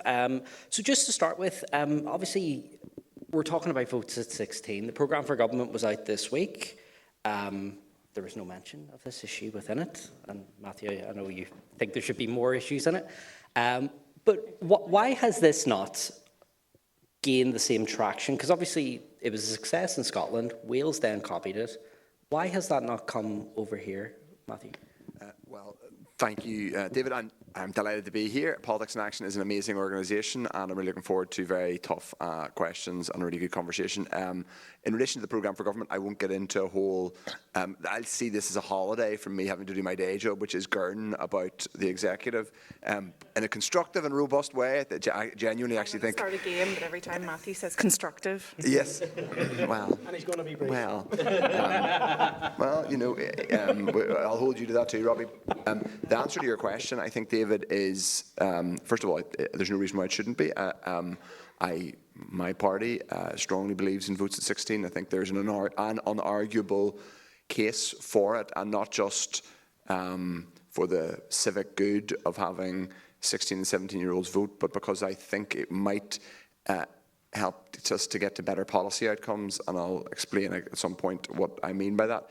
To answer your question, if I'm just being totally honest about why it hasn't gained more traction here, I think in part it's because our politics is very, very sclerotic, and it's very, very focused on, you know, obviously it's still geared around a very particular, the particular historic division in this part of the world.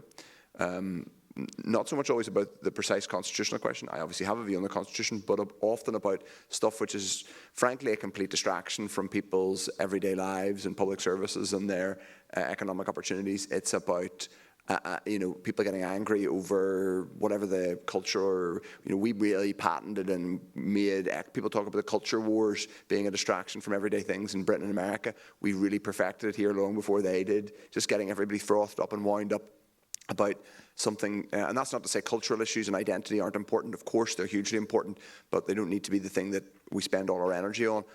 Spending all our energy on it means, not to sound like an economist, but there's an opportunity cost. It means you can't talk about other things. One of the other things we should be talking about is votes at 16. So I think that is probably part of it.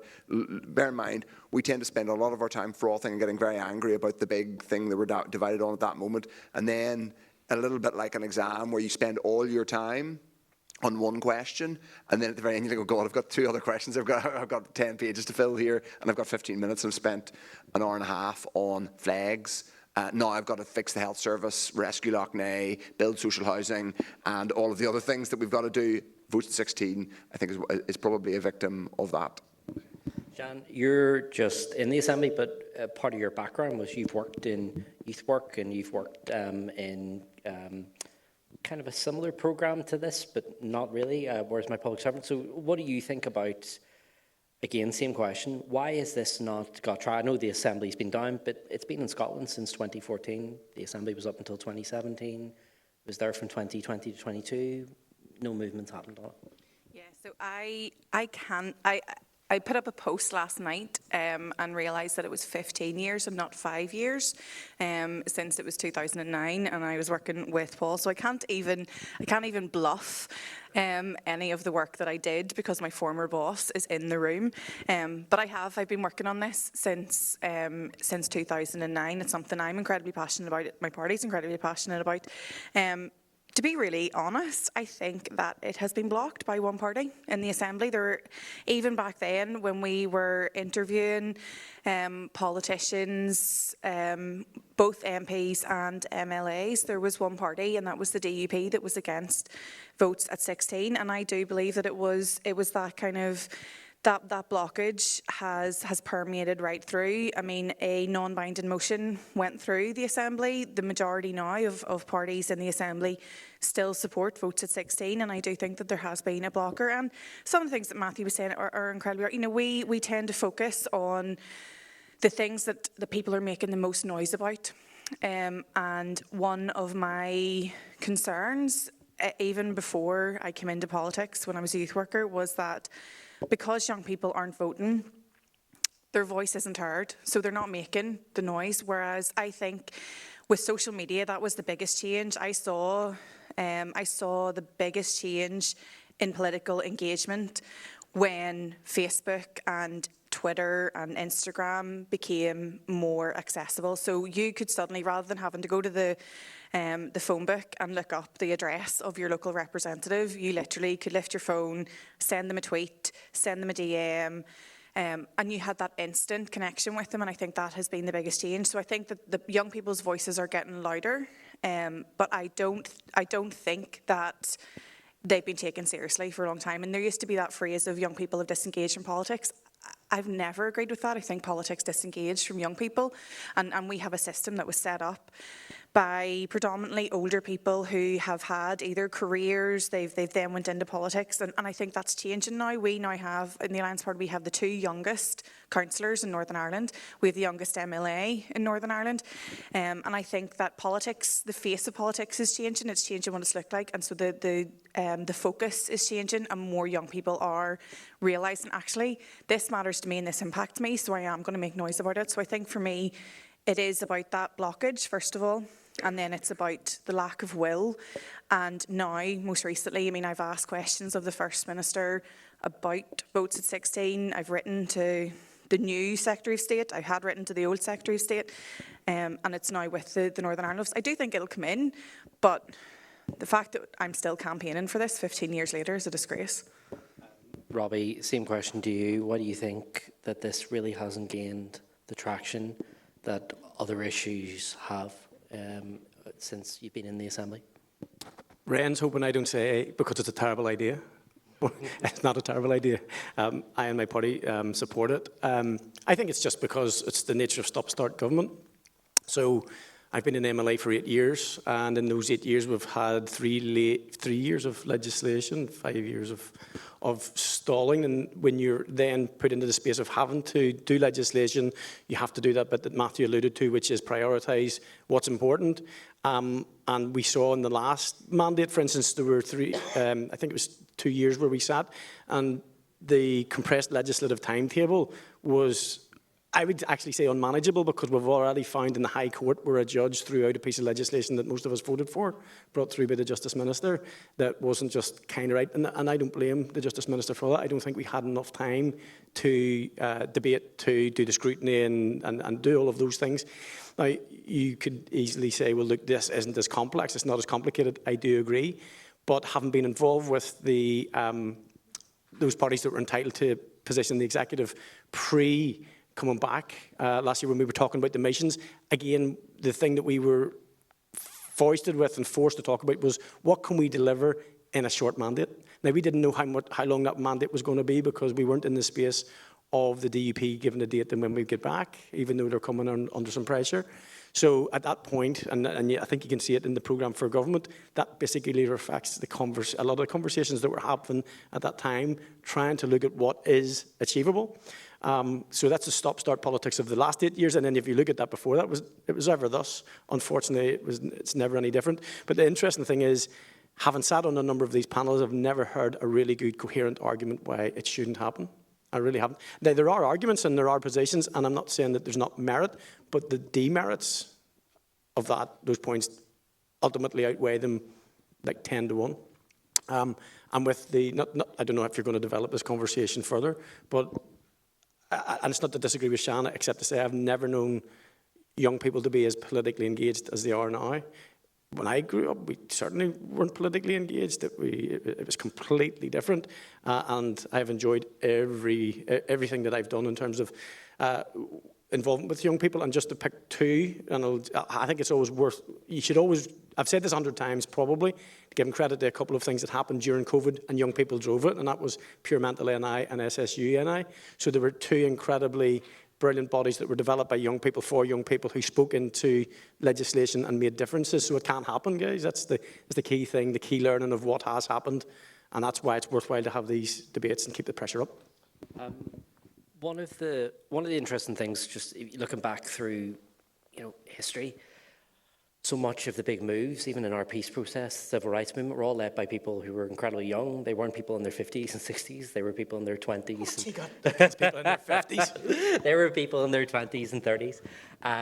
But one of the interesting findings there was, when looking at Scotland, was, again, this actually boosts turnout rates in later years. So, Matthew, I just want to talk a wee bit about that. I mean, obviously, we had the general election there recently. We had the lowest turnout for Westminster in Northern Ireland's entire history, just 57%. Do you think lowering the voting age, is it really an antidote to that? And two, do you think, what other things would you do or would you recommend to tackle that apathy piece that we have, particularly at that younger? I appreciate it exists in other age demographics, but just at the younger side of it. In terms of turnout at the younger end, it's obviously not one thing. Giving people who are 16 and 17 the ability to vote would be, I think, a moment of empowerment that I think I would hope, the very fact of it, encourage those of them to think, I now have this right, this responsibility, I'm going to engage and think about this. I mean, I think there are many questions to ask about whether people feel that voting changes very much in Northern Ireland at times. I think that is a challenge we do need to overcome here. I think that is part of the reason, genuinely, why, though the voters had a large part of the say in terms of why my party's in opposition, what we are trying to use the opposition thing to do is to kind of create a sense of accountability and debate. Even if we don't benefit hugely electorally from it in the end, I do actually think it's constructive. Even if I'm annoying all these guys, I do actually think it has slightly started to nudge the culture towards a situation where there is someone whose job it is to be a fly in the ointment. The point of that is that all of it, I think, and to come back to your question, David, all of it, I think, is about trying to create something approaching a cultural shift where we move on from the post-1998 period, which was a kind of moment imbued with the sense that, God, isn't it great? And I don't mean to be flippant, but isn't it great that we're not killing one another? And thankfully, most of the people in this room have no memory of a time when, all of the things that people from their 40s up talk about, frankly, the appalling, miserable thing of growing up here and living here whenever killing and bombing was a routine part of life. People who are 16 now, frankly, people who are 26 or 36 now, it's not irrelevant, because it's history that we need to understand and constantly reflect upon, but as a day-to-day fact of political life, it shouldn't be dominant and it shouldn't be what dominates the discourse. So I think, should we get to a point where we can overcome, as Sian said, frankly, the blockage of one party, get votes at 16 implemented, I do think that would be a moment of empowerment. I also think that what it might do is that people might think that our elections are about something more than sending a message. And I'll just come out and say it, demons. Our elections still are. There is still, and anyone who says that that's not the case is being, in my view, disingenuous. That still is a huge undertow to, not entirely, but that's clearly still a significant part of the motivating force, or certainly that the two of the big parties tend to use to shape elections. if we were able to say, well, actually, this election can be about something a bit bigger. In 2019, actually, the election did feel for a lot of people like it was about something bigger in terms of Brexit and voting, you know, the people in Northern Ireland voting to say, well, we didn't actually vote for this hard Brexit.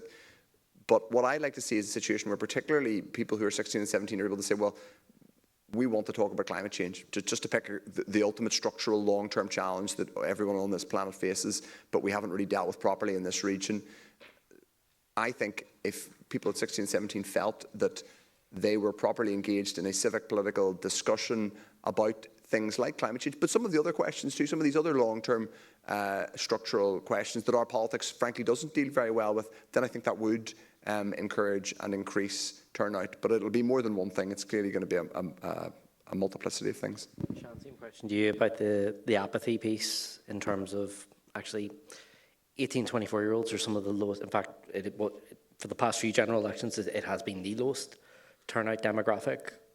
Do you think votes at 16 is a part of the answer to that, and that other political education piece that we were talking about? I think the key point of what you just said there is part of the answer. So I'm not saying that votes at 16 is this golden chalice that all of a sudden you guys get to vote and then our turnout goes up. It has to be in conjunction with systematic change and different things being put in place. The first thing that has to happen is a change in the curriculum. You guys have already heard, I think, on multiple occasions on through the panels today and through your workshops, there has to be a change in the curriculum.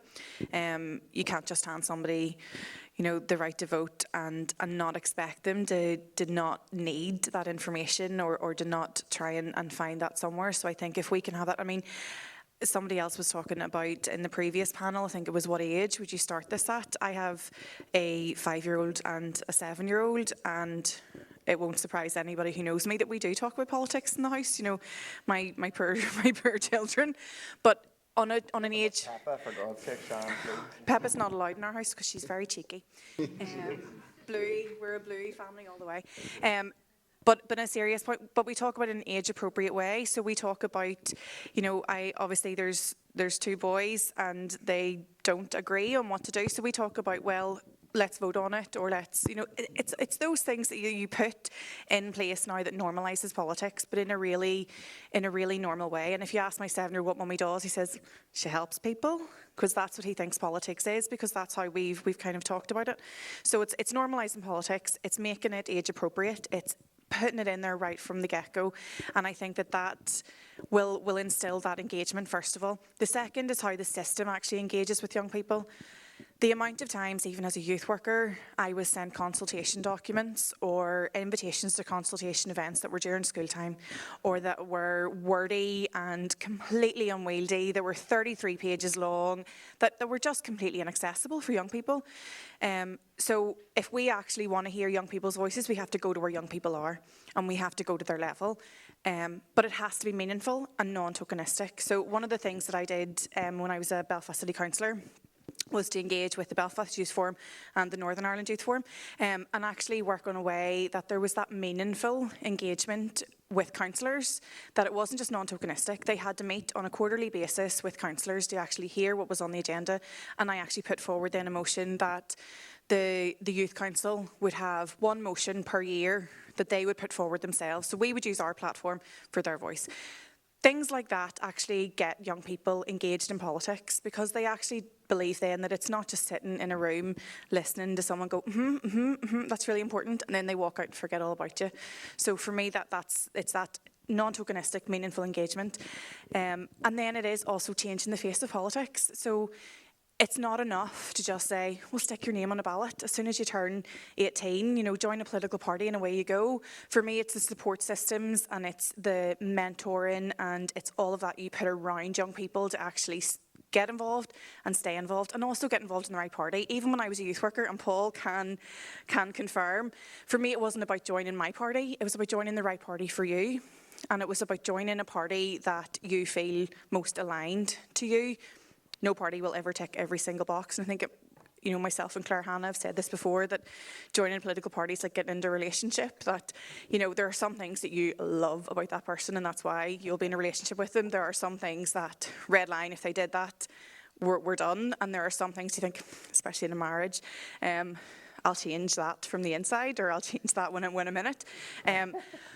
But it's not going to be perfect, and I think so. That's for me. So it's about that, making it accessible and putting in those supports around it as well. Okay, Robbie,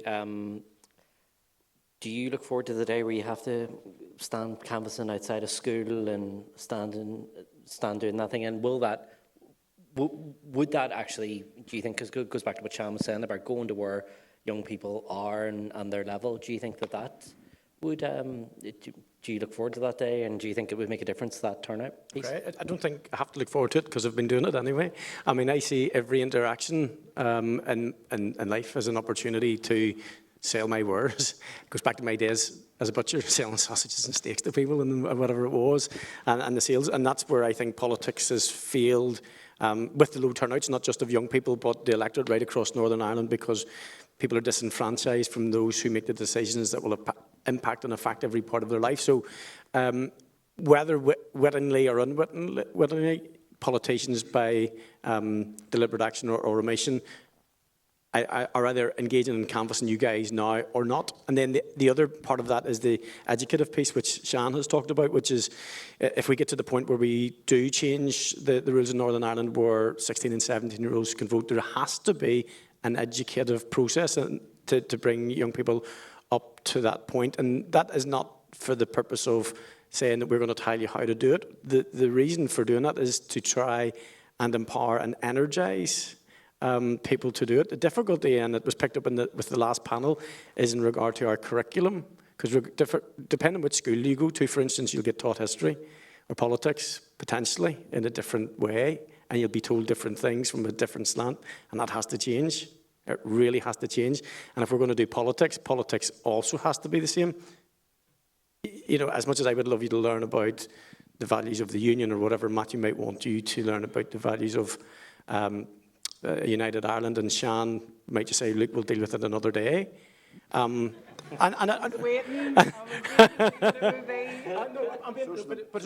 Because it's not the most important thing for the Labour Party, and that's the case for between 15 and 20% of the population. It's not the most important thing. You know, and that's okay. That's absolutely okay. It's not the most important thing to me. I'm going to make it the most important thing by making Northern Ireland better. Do you know, and then everybody's challenge is different in politics, but here the education piece is really important. Until we have some kind of an agreed common type of curriculum to deliver that, then it's going to be difficult. Otherwise, we're going to end up with wee robots, wee Billies and wee Paddies coming out and doing exactly the same thing as their mums and dads did for the last couple of decades, which is the point we need to get beyond. Okay, I'm going to throw it over to the audience now. If anyone, I'm going to go to some Paul's first one up there. I'm going to go to some young people first, Paul. There's just there in the middle, the girl with glasses there in the middle.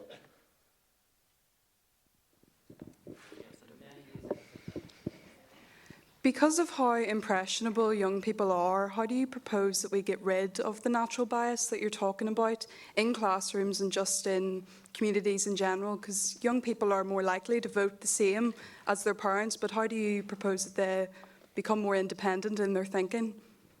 Okay, Sian, I'll go to you first on that. Yeah, great question. I think that comes down to having a curriculum that's agreed by all. What was touched on by Robbie is that it shouldn't matter which school you go to depend what you're taught. Now, being Northern Ireland, it might well take us quite a wee while to get to any form of agreed curriculum or what that will look like. But also, I mean, I still think that the easiest way to do this is integration and actually growing up around other people with different views. And I think there's this weird kind of myth around the Alliance Party that we want everybody to be in a big melting pot and come out beige and all think the same. And it's actually not. I mean, I live my life with someone who has entirely different political beliefs to me, and that's what it's about. It's about being able to celebrate difference. And I think the more that we are around people who might not agree with us but might agree with us in some things, and then others who absolutely wholeheartedly agree with us in all things, I think the more that we are open to that, that's where we will start to have critical thinking of our own. And again, it won't surprise anybody to know that for me, it's about informal education, it's about youth work, it's about those extracurricular activities that open your mind to other cultures and other experiences. Matthew. I don't really disagree with very much of what Sian said there. I don't think politicians don't always need to disagree with one another, even when they're in opposition. I think in this society, clearly there is a tendency towards people feeling that I don't want to use the word tribal, there is a communal tendency within our politics, to put it at its mildest, and that, I mean, bluntly, it doesn't lead to our politics particularly focusing, and that's whatever about the Constitution, because I have a view on the Constitution, but I want to get to a politics where I'm for that it's just one bit, it happens to be just one bit of my political identity and my philosophy, but if I'm having a conversation, for example, about that, it's in the context of not kind of inherited or, you know, a kind of communal identity that someone's born into, and that's not to say that those communal identities are illegitimate, but it's in the context of someone thinking they genuinely want to hear my ideas about the future. So yeah, I think it has to be clearly about better education in part, but also about creating a kind of live, healthy, active political culture where people feel that participating in the political debate matters. Because I think often people don't feel that enough here. They don't feel that if they talk about, put it bluntly, I think a lot of the young people who come up to Stormont are really bright and really engaged and really interested. I know because I go to meeting rooms and talk to them. I don't always think, and I don't blame them, that they think this is a room, this is a building where I can force or lobby for active change around, for example, climate change or education policy. I don't think that a lot of them think that because they haven't really had a lot of evidence over the last few decades that it's a place where they can make constructive, positive change. So I think we have to start to prove that certainly at the devolved level, politics can actually create positive, constructive change, and then you invite people to think, well, actually, I'm going to get involved here. Okay. Robbie. I would just slightly disagree with in terms of what you said in the question, in that I think young people aren't as easily swayed as they once were. I think you guys are much better informed than ever was done.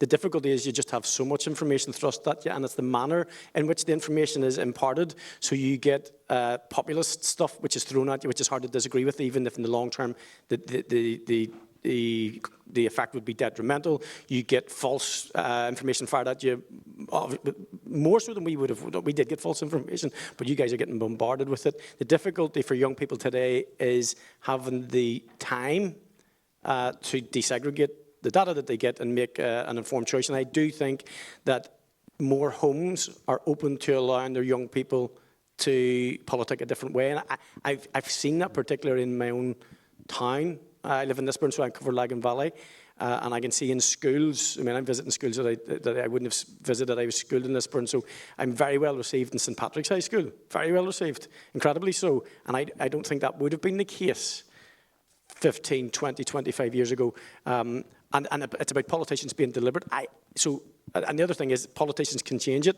There's no point in fishing in the same barrel forever. I don't want to fish in the same barrel. I want to entice people from a diverse background to the positivities of unionism. So it's reciprocal, but I do think young people, actually, it's a different challenge that you guys face. You have much more information coming at you much faster. You have to desegregate it like we never had to. But I actually think you are probably more critical thinkers than perhaps my generation would have been. Okay, we've only got 10 minutes left, so I'm going to ask for brevity from our politicians. I'm going to go to the gentleman there at the end of the row there. Yeah, so my question to you is how much of a job and how good of a job do party youth wings such as the Young Unionists or Alliance Youth or the SDLP Youth do in promoting votes at 16 and making 16 and 17-year-olds more politically informed in today's environment? That's an amazing question, and I'm going to appeal again for brevity. Matthew, I'll go to you on this. How's SDLP Youth?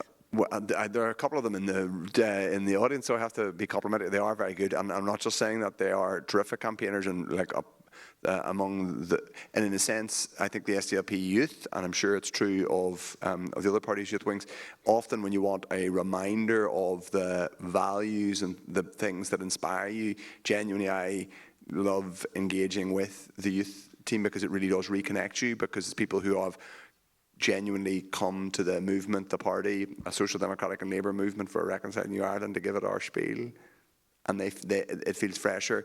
The question about how well are they doing in terms of promoting votes at 16, I think our guys do a pretty good job. I'm sure that's true of Alliance and the Young Unionists too, but it's not all on them.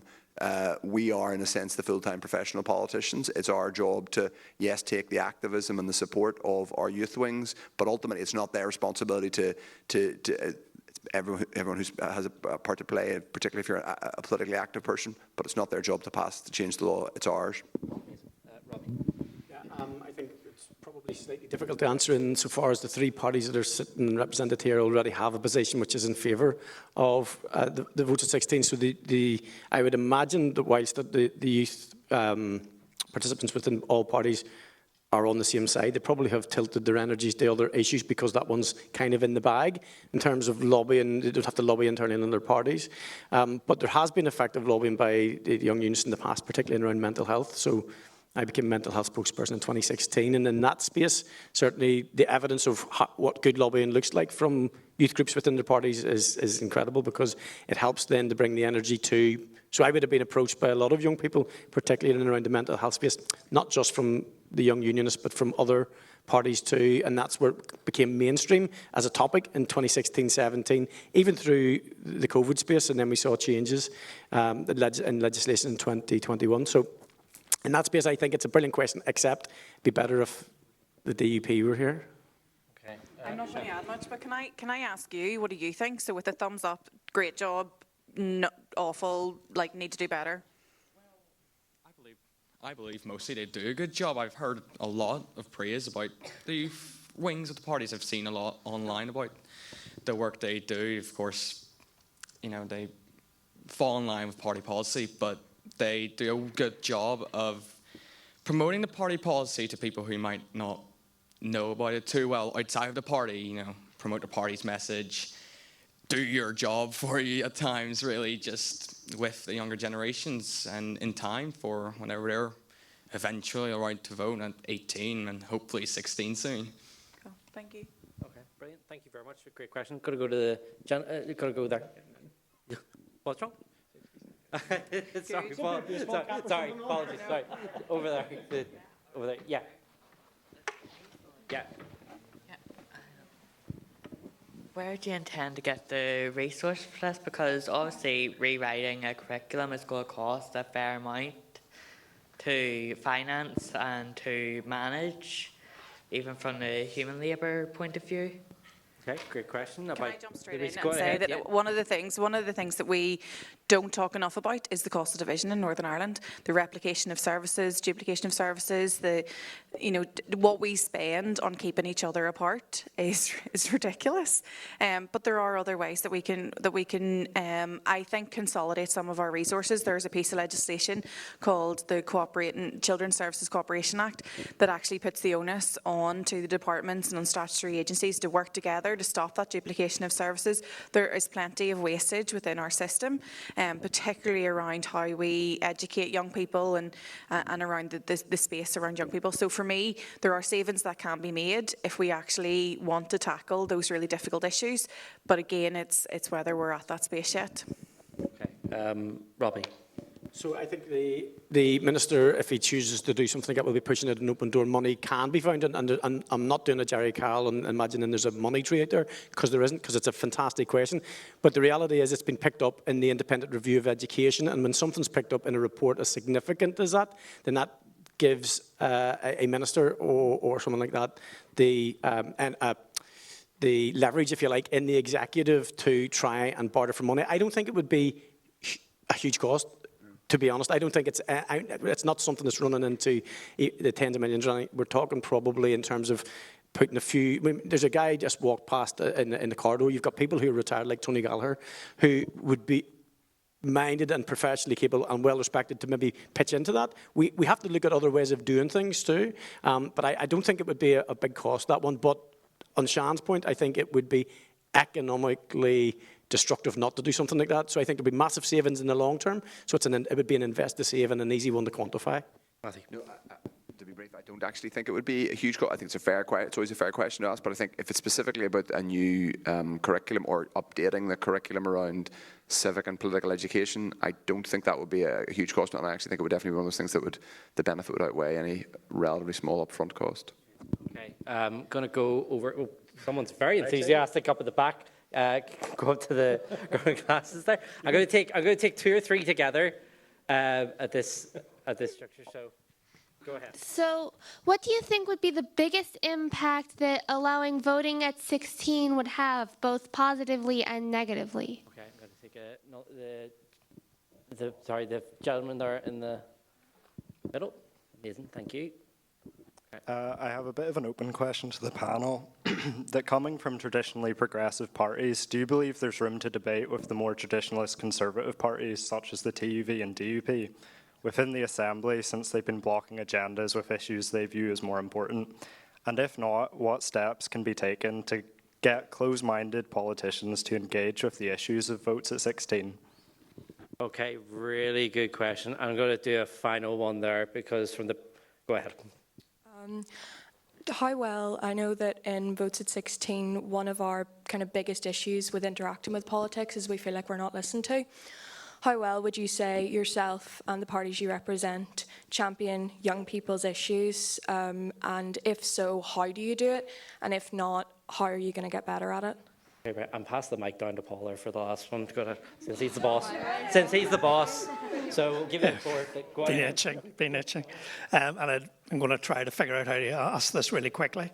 I think you need votes at 16 more than they do. The young people's faith in politics in Northern Ireland is lower than it has ever been. For the first time, it's lower even than adults in our population. I think it's very urgent for politics that you try to redeem yourselves.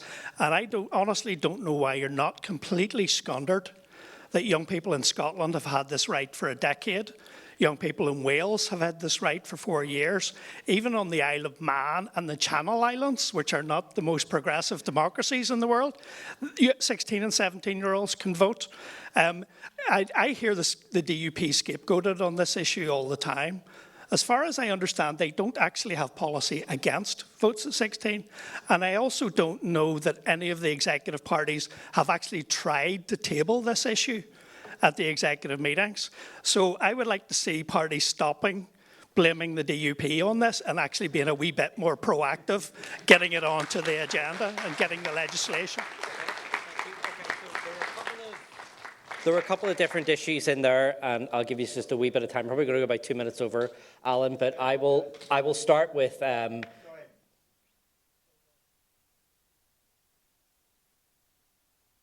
We are really out of time. Okay, go on ahead. Microphone? Yes. We'll drop Paul's question. We'll take on the young people. Can I just ask the panel why they think that young people are being discriminated against by not being given the vote? Okay, brilliant. Thanks very much. Right, so Sian, I'll start with that. So there's a couple of different issues in there. So go on ahead. I can't see any negative. I really can't. To answer your question, positive, I think that if it makes politicians listen more to young people because they are trying to fight for their vote.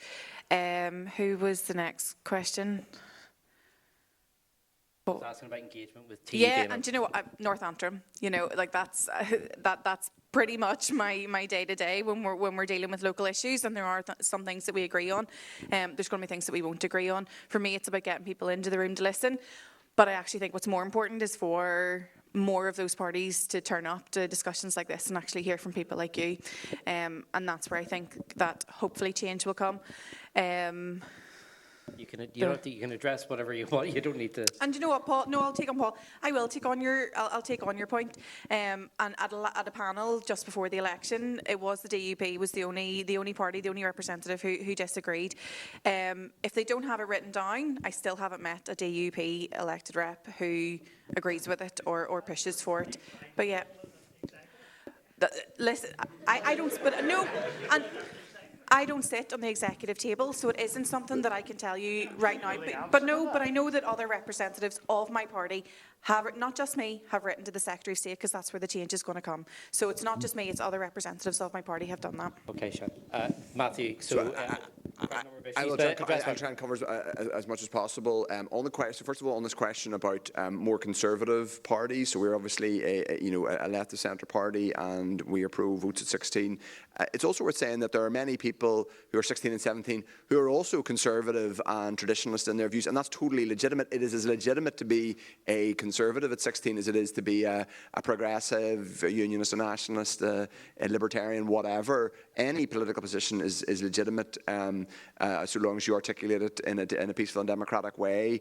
And in a weird way, I think part of the answer to the question that a couple of other people got to around how do we, is not just engaging, and this is a kind of a left-wing thing, or this is a quote-unquote progressive thing. This is about broadening and sustaining our democracy writ large, and about getting people engaged in our democracy. And I will come back to this point that we've made about being in opposition, which genuinely is not just about throwing snowballs and being difficult. It's about moving our politics to a place where it isn't simply about a kind of weird melange where everybody's in government, so no one's in government. Everybody has a bit of power, so no one takes responsibility. It's about saying, well, there's a government who will set out a plan, and we will hold them to account for it. So to go back to Paul's point, I do think it's something for us to take away, and there's a specific mechanism, which is the concept that I keep being told by executive representatives that the programme for government is going to be consulted upon. And in fact, even executive parties are apparently going to respond, which is a slightly surreal thing, but not a bad, very democratic. So I would encourage everybody in this room to respond to the programme for government and say that one specific outcome and action should be a move to votes at 16 in the refined and updated programme for government, which we're expecting next year. The gentleman up the back asked about why people are resisting it. There could be any number of reasons. I think part of it is a natural, perhaps small c conservatism, a natural sense that, and that's me speculating, that there are people who are. This is my one final point of the afternoon. People who maybe who are 16, 17 aren't. They're not as bought in. They're not as responsible. One of the things I think, despite all of my conversations about how dysfunctional politics here is and how it's too geared around identity, and that is true, is that when you're 16 and 17, you are actually much more likely. So you have a less transactional relationship with the state. When you start to get into out of full-time education, but into third-level education or an apprenticeship, you start to encounter public services. You pay taxes yourself. You're working. You then might be trying to get on the property ladder or renting a property. You then have kids, and you've got to deal with childcare. You're then dealing with the health service because you're getting older, and then you've got to deal with being an older person and pensions and all of that. When you're 16 and 17, in a strange way, you're obviously completely, you deal with the state yourself every day, and you're in full-time education, and you use public transport, etc., and all the other things. But you are able, I think, in many ways, to think more, not necessarily idealistically, but more fulsomely about what it is that politics should be about issues like climate change, and about issues that will affect you for the 70, 80 years you will still be on Earth. And actually that's also true of people who are much older, because I often find in my encounters that the people who have the richest, most not necessarily philosophical, but most fulsome conversations about what we want the future to be are people who are about 16 or 17, or people who are in their 80s or 90s, genuinely, because they're not kind of right in the middle of, my God, I have to pay my childcare bill, or I can't get a GP appointment. Those things are hugely important, and that is what day-to-day politics is about. But getting that vote to people at 16 and 17, my God, it can really be about enriching and enlivening our democracy. So I would encourage everyone to write to the PFG. Okay, last but not least, Robbie. Okay. So I'm going to go in reverse order. I might need reminded some of the questions. Do Paul first, if that's okay. Well, you weren't last, were you? But near enough.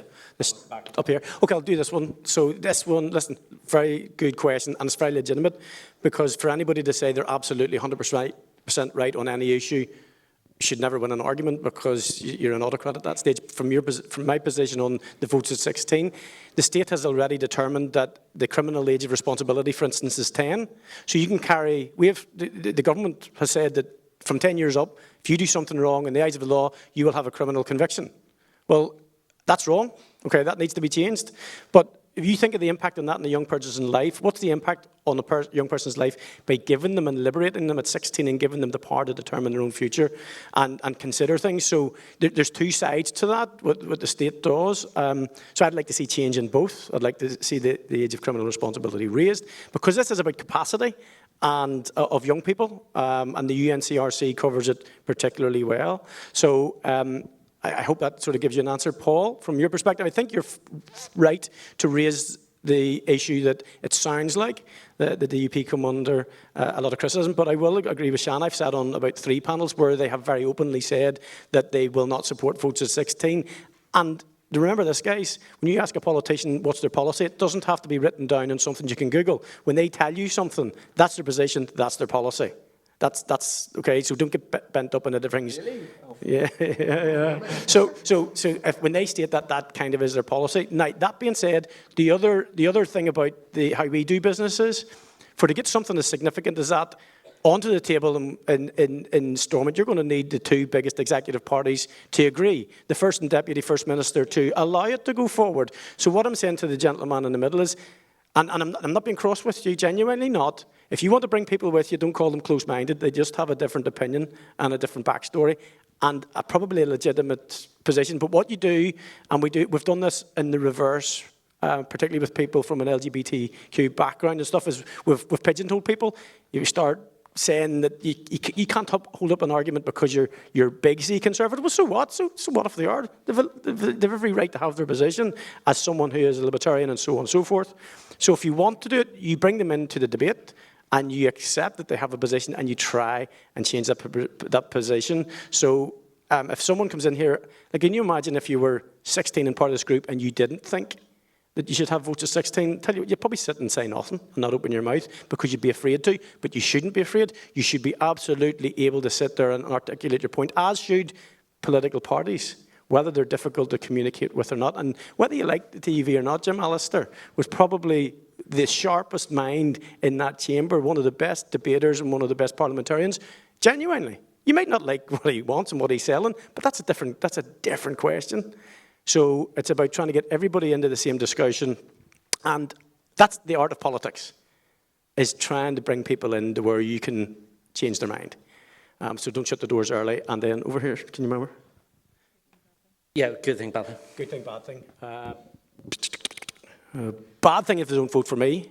And the good thing is just individually for young people, it'll just give you more advocacy over being, there's a nice thing, even if it doesn't go your way, to know that you voted for something and you did your best. And I think that would be very fulfilling. Okay, we are miles over time, but we're into a break, so sorry about that. Look, can you please give our panel a massive round of applause?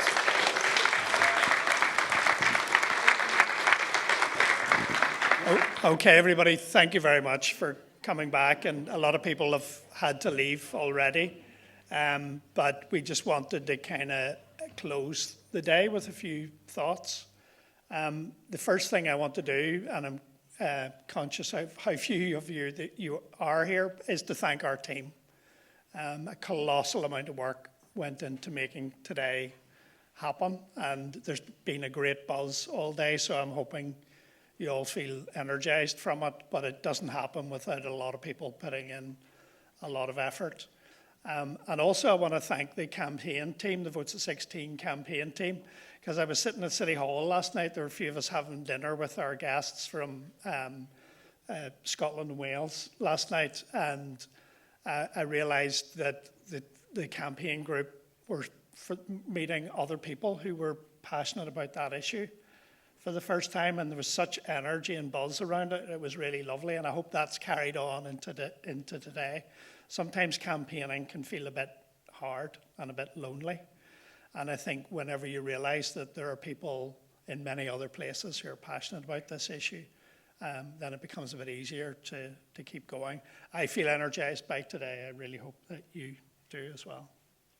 Yeah, I want to thank everyone who turned up today, all the young people, especially the delegates from Scotland and Wales. It really means so much that Ieuenctid's put in the effort to actually get on a flight to come over here, because I'm not sure if I would have. I'd also like to thank my wonderful campaign team. You all make it so easy to really care about this issue, and it's a really wonderful group, and we really build each other up. And cheers.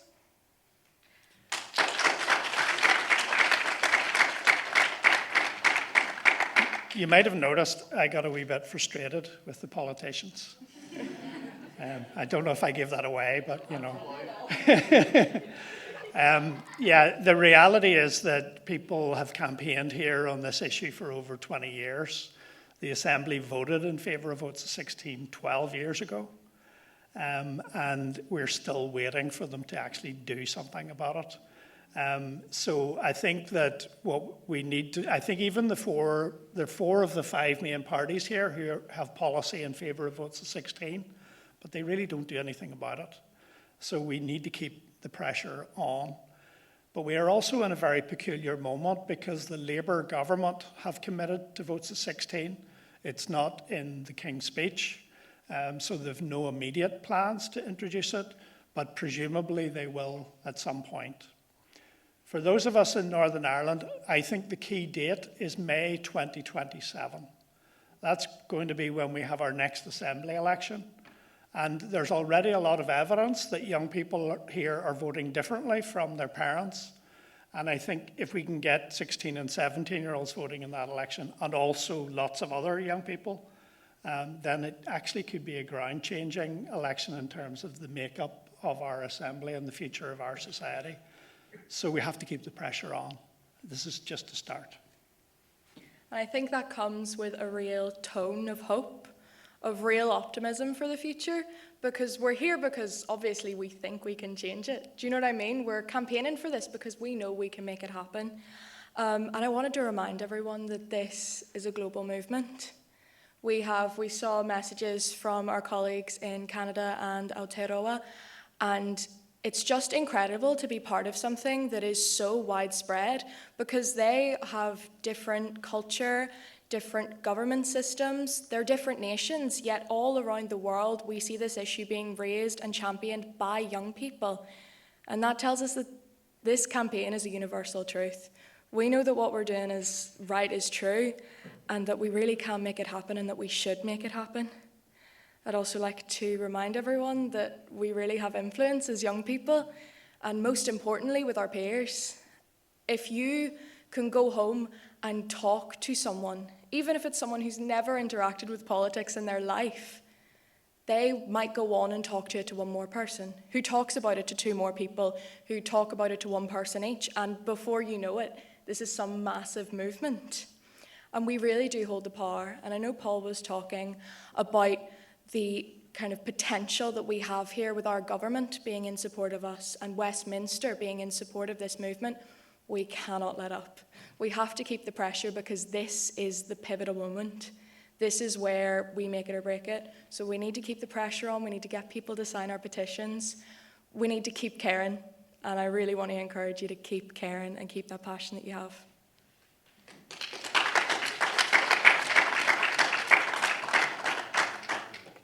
We have to keep going. There's a famous peace builder called Jean-Paul Lederach, and he talks about the idea we're all sort of led to believe in this concept of a critical mass, which is basically where 50% plus 1 of people believe a particular way and then things change. And he argues that that's very rarely how things change, and usually it's what he calls a critical yeast. So if you think of beer making, or bread if you don't drink beer, yeast is a really, really important ingredient, but it's the smallest ingredient. But it gets in and it infects everything else, and it makes change happen. It changes the nature of the substance. And that's what we need to be. So I think a lot of people who came today, hopefully everybody who came today, is leaving better informed. I certainly learnt a lot today and last night from the people that I engaged with. And I'm sure there are also people who came today who had their minds changed. And there will be other people who will go away and think about all the things they heard and the people they met and so on. And over time, their views will change. But we're going to have to keep the pressure up. Politics is far too important to leave to politicians, and they're not often very good at it. So it is really up to the rest of us to hold them to account. And my view is that politicians only listen to young people when they have to. So we have to create the circumstances where they have to listen. And now, fortunately, there's an energised movement right across these islands around votes of 16. So we need to work with others to ensure that every young person in the UK gets to vote in all elections. when they're 16. But we also need to work with our colleagues in the Irish Republic to make sure that young people there fight for and win that right as well. And that will lead to more countries in the world looking at this issue and taking it more seriously. I actually taught Jan something. I'm very pleased with myself because I don't often get to teach a professor something. And I was able to tell him that in South Africa, when they had the negotiations at the end of apartheid, the Mandela's team actually argued for votes at 14. And the reason why they did that was because 14-year-olds in South Africa were involved in the armed struggle for their freedom. And Mandela's view, and a lot of his negotiators' view, was if we can ask you to fight for your freedom, we can certainly give you a vote. Unfortunately, his advisors talked him out of that policy. But, you know, this is a debate that keeps coming up in different parts of the world. You heard from our colleagues in New Zealand. They actually took the government to court and they won. They won on human rights grounds. So there's lots of different ways to go at this issue, and we just need to be creative about when one avenue gets blocked, we figure out what's the other way of doing this. So thank you all so much for coming and being part of this. Particularly thank you to all of you who travelled a long way, whether it was from Ina or from Cardiff and Edinburgh or wherever else you've come from to join us. We very much appreciate the effort you made to be here, and we hope that you'll stay involved in the campaign with us. If you haven't signed the petition, please do. Loads of people were signing it today. It was great because you can kind of indicate on Twitter that you're supporting the campaign. So it's getting really good energy. And also there should be, can you please fill in the evaluation form? That's really important. So the QR code is here. It's also in your pack. But we need to be able to give evidence that this was a good event. So we can gather evidence through our social media and so on, but this is a way of asking you directly, what did you enjoy? What did you get out of the event? What did you not enjoy, perhaps? But please fill it in and give us honest feedback, because we hope we'll be able to organise things like this again. And I'm personally very interested in keeping dialogue going among the young people of these islands. I think there's an enormous energy in that, and it just doesn't happen enough these days. So please stay in touch, and we'll work out how to make these things happen again and how to get the success that we're all aiming for. Give yourselves a big round of applause and so forth.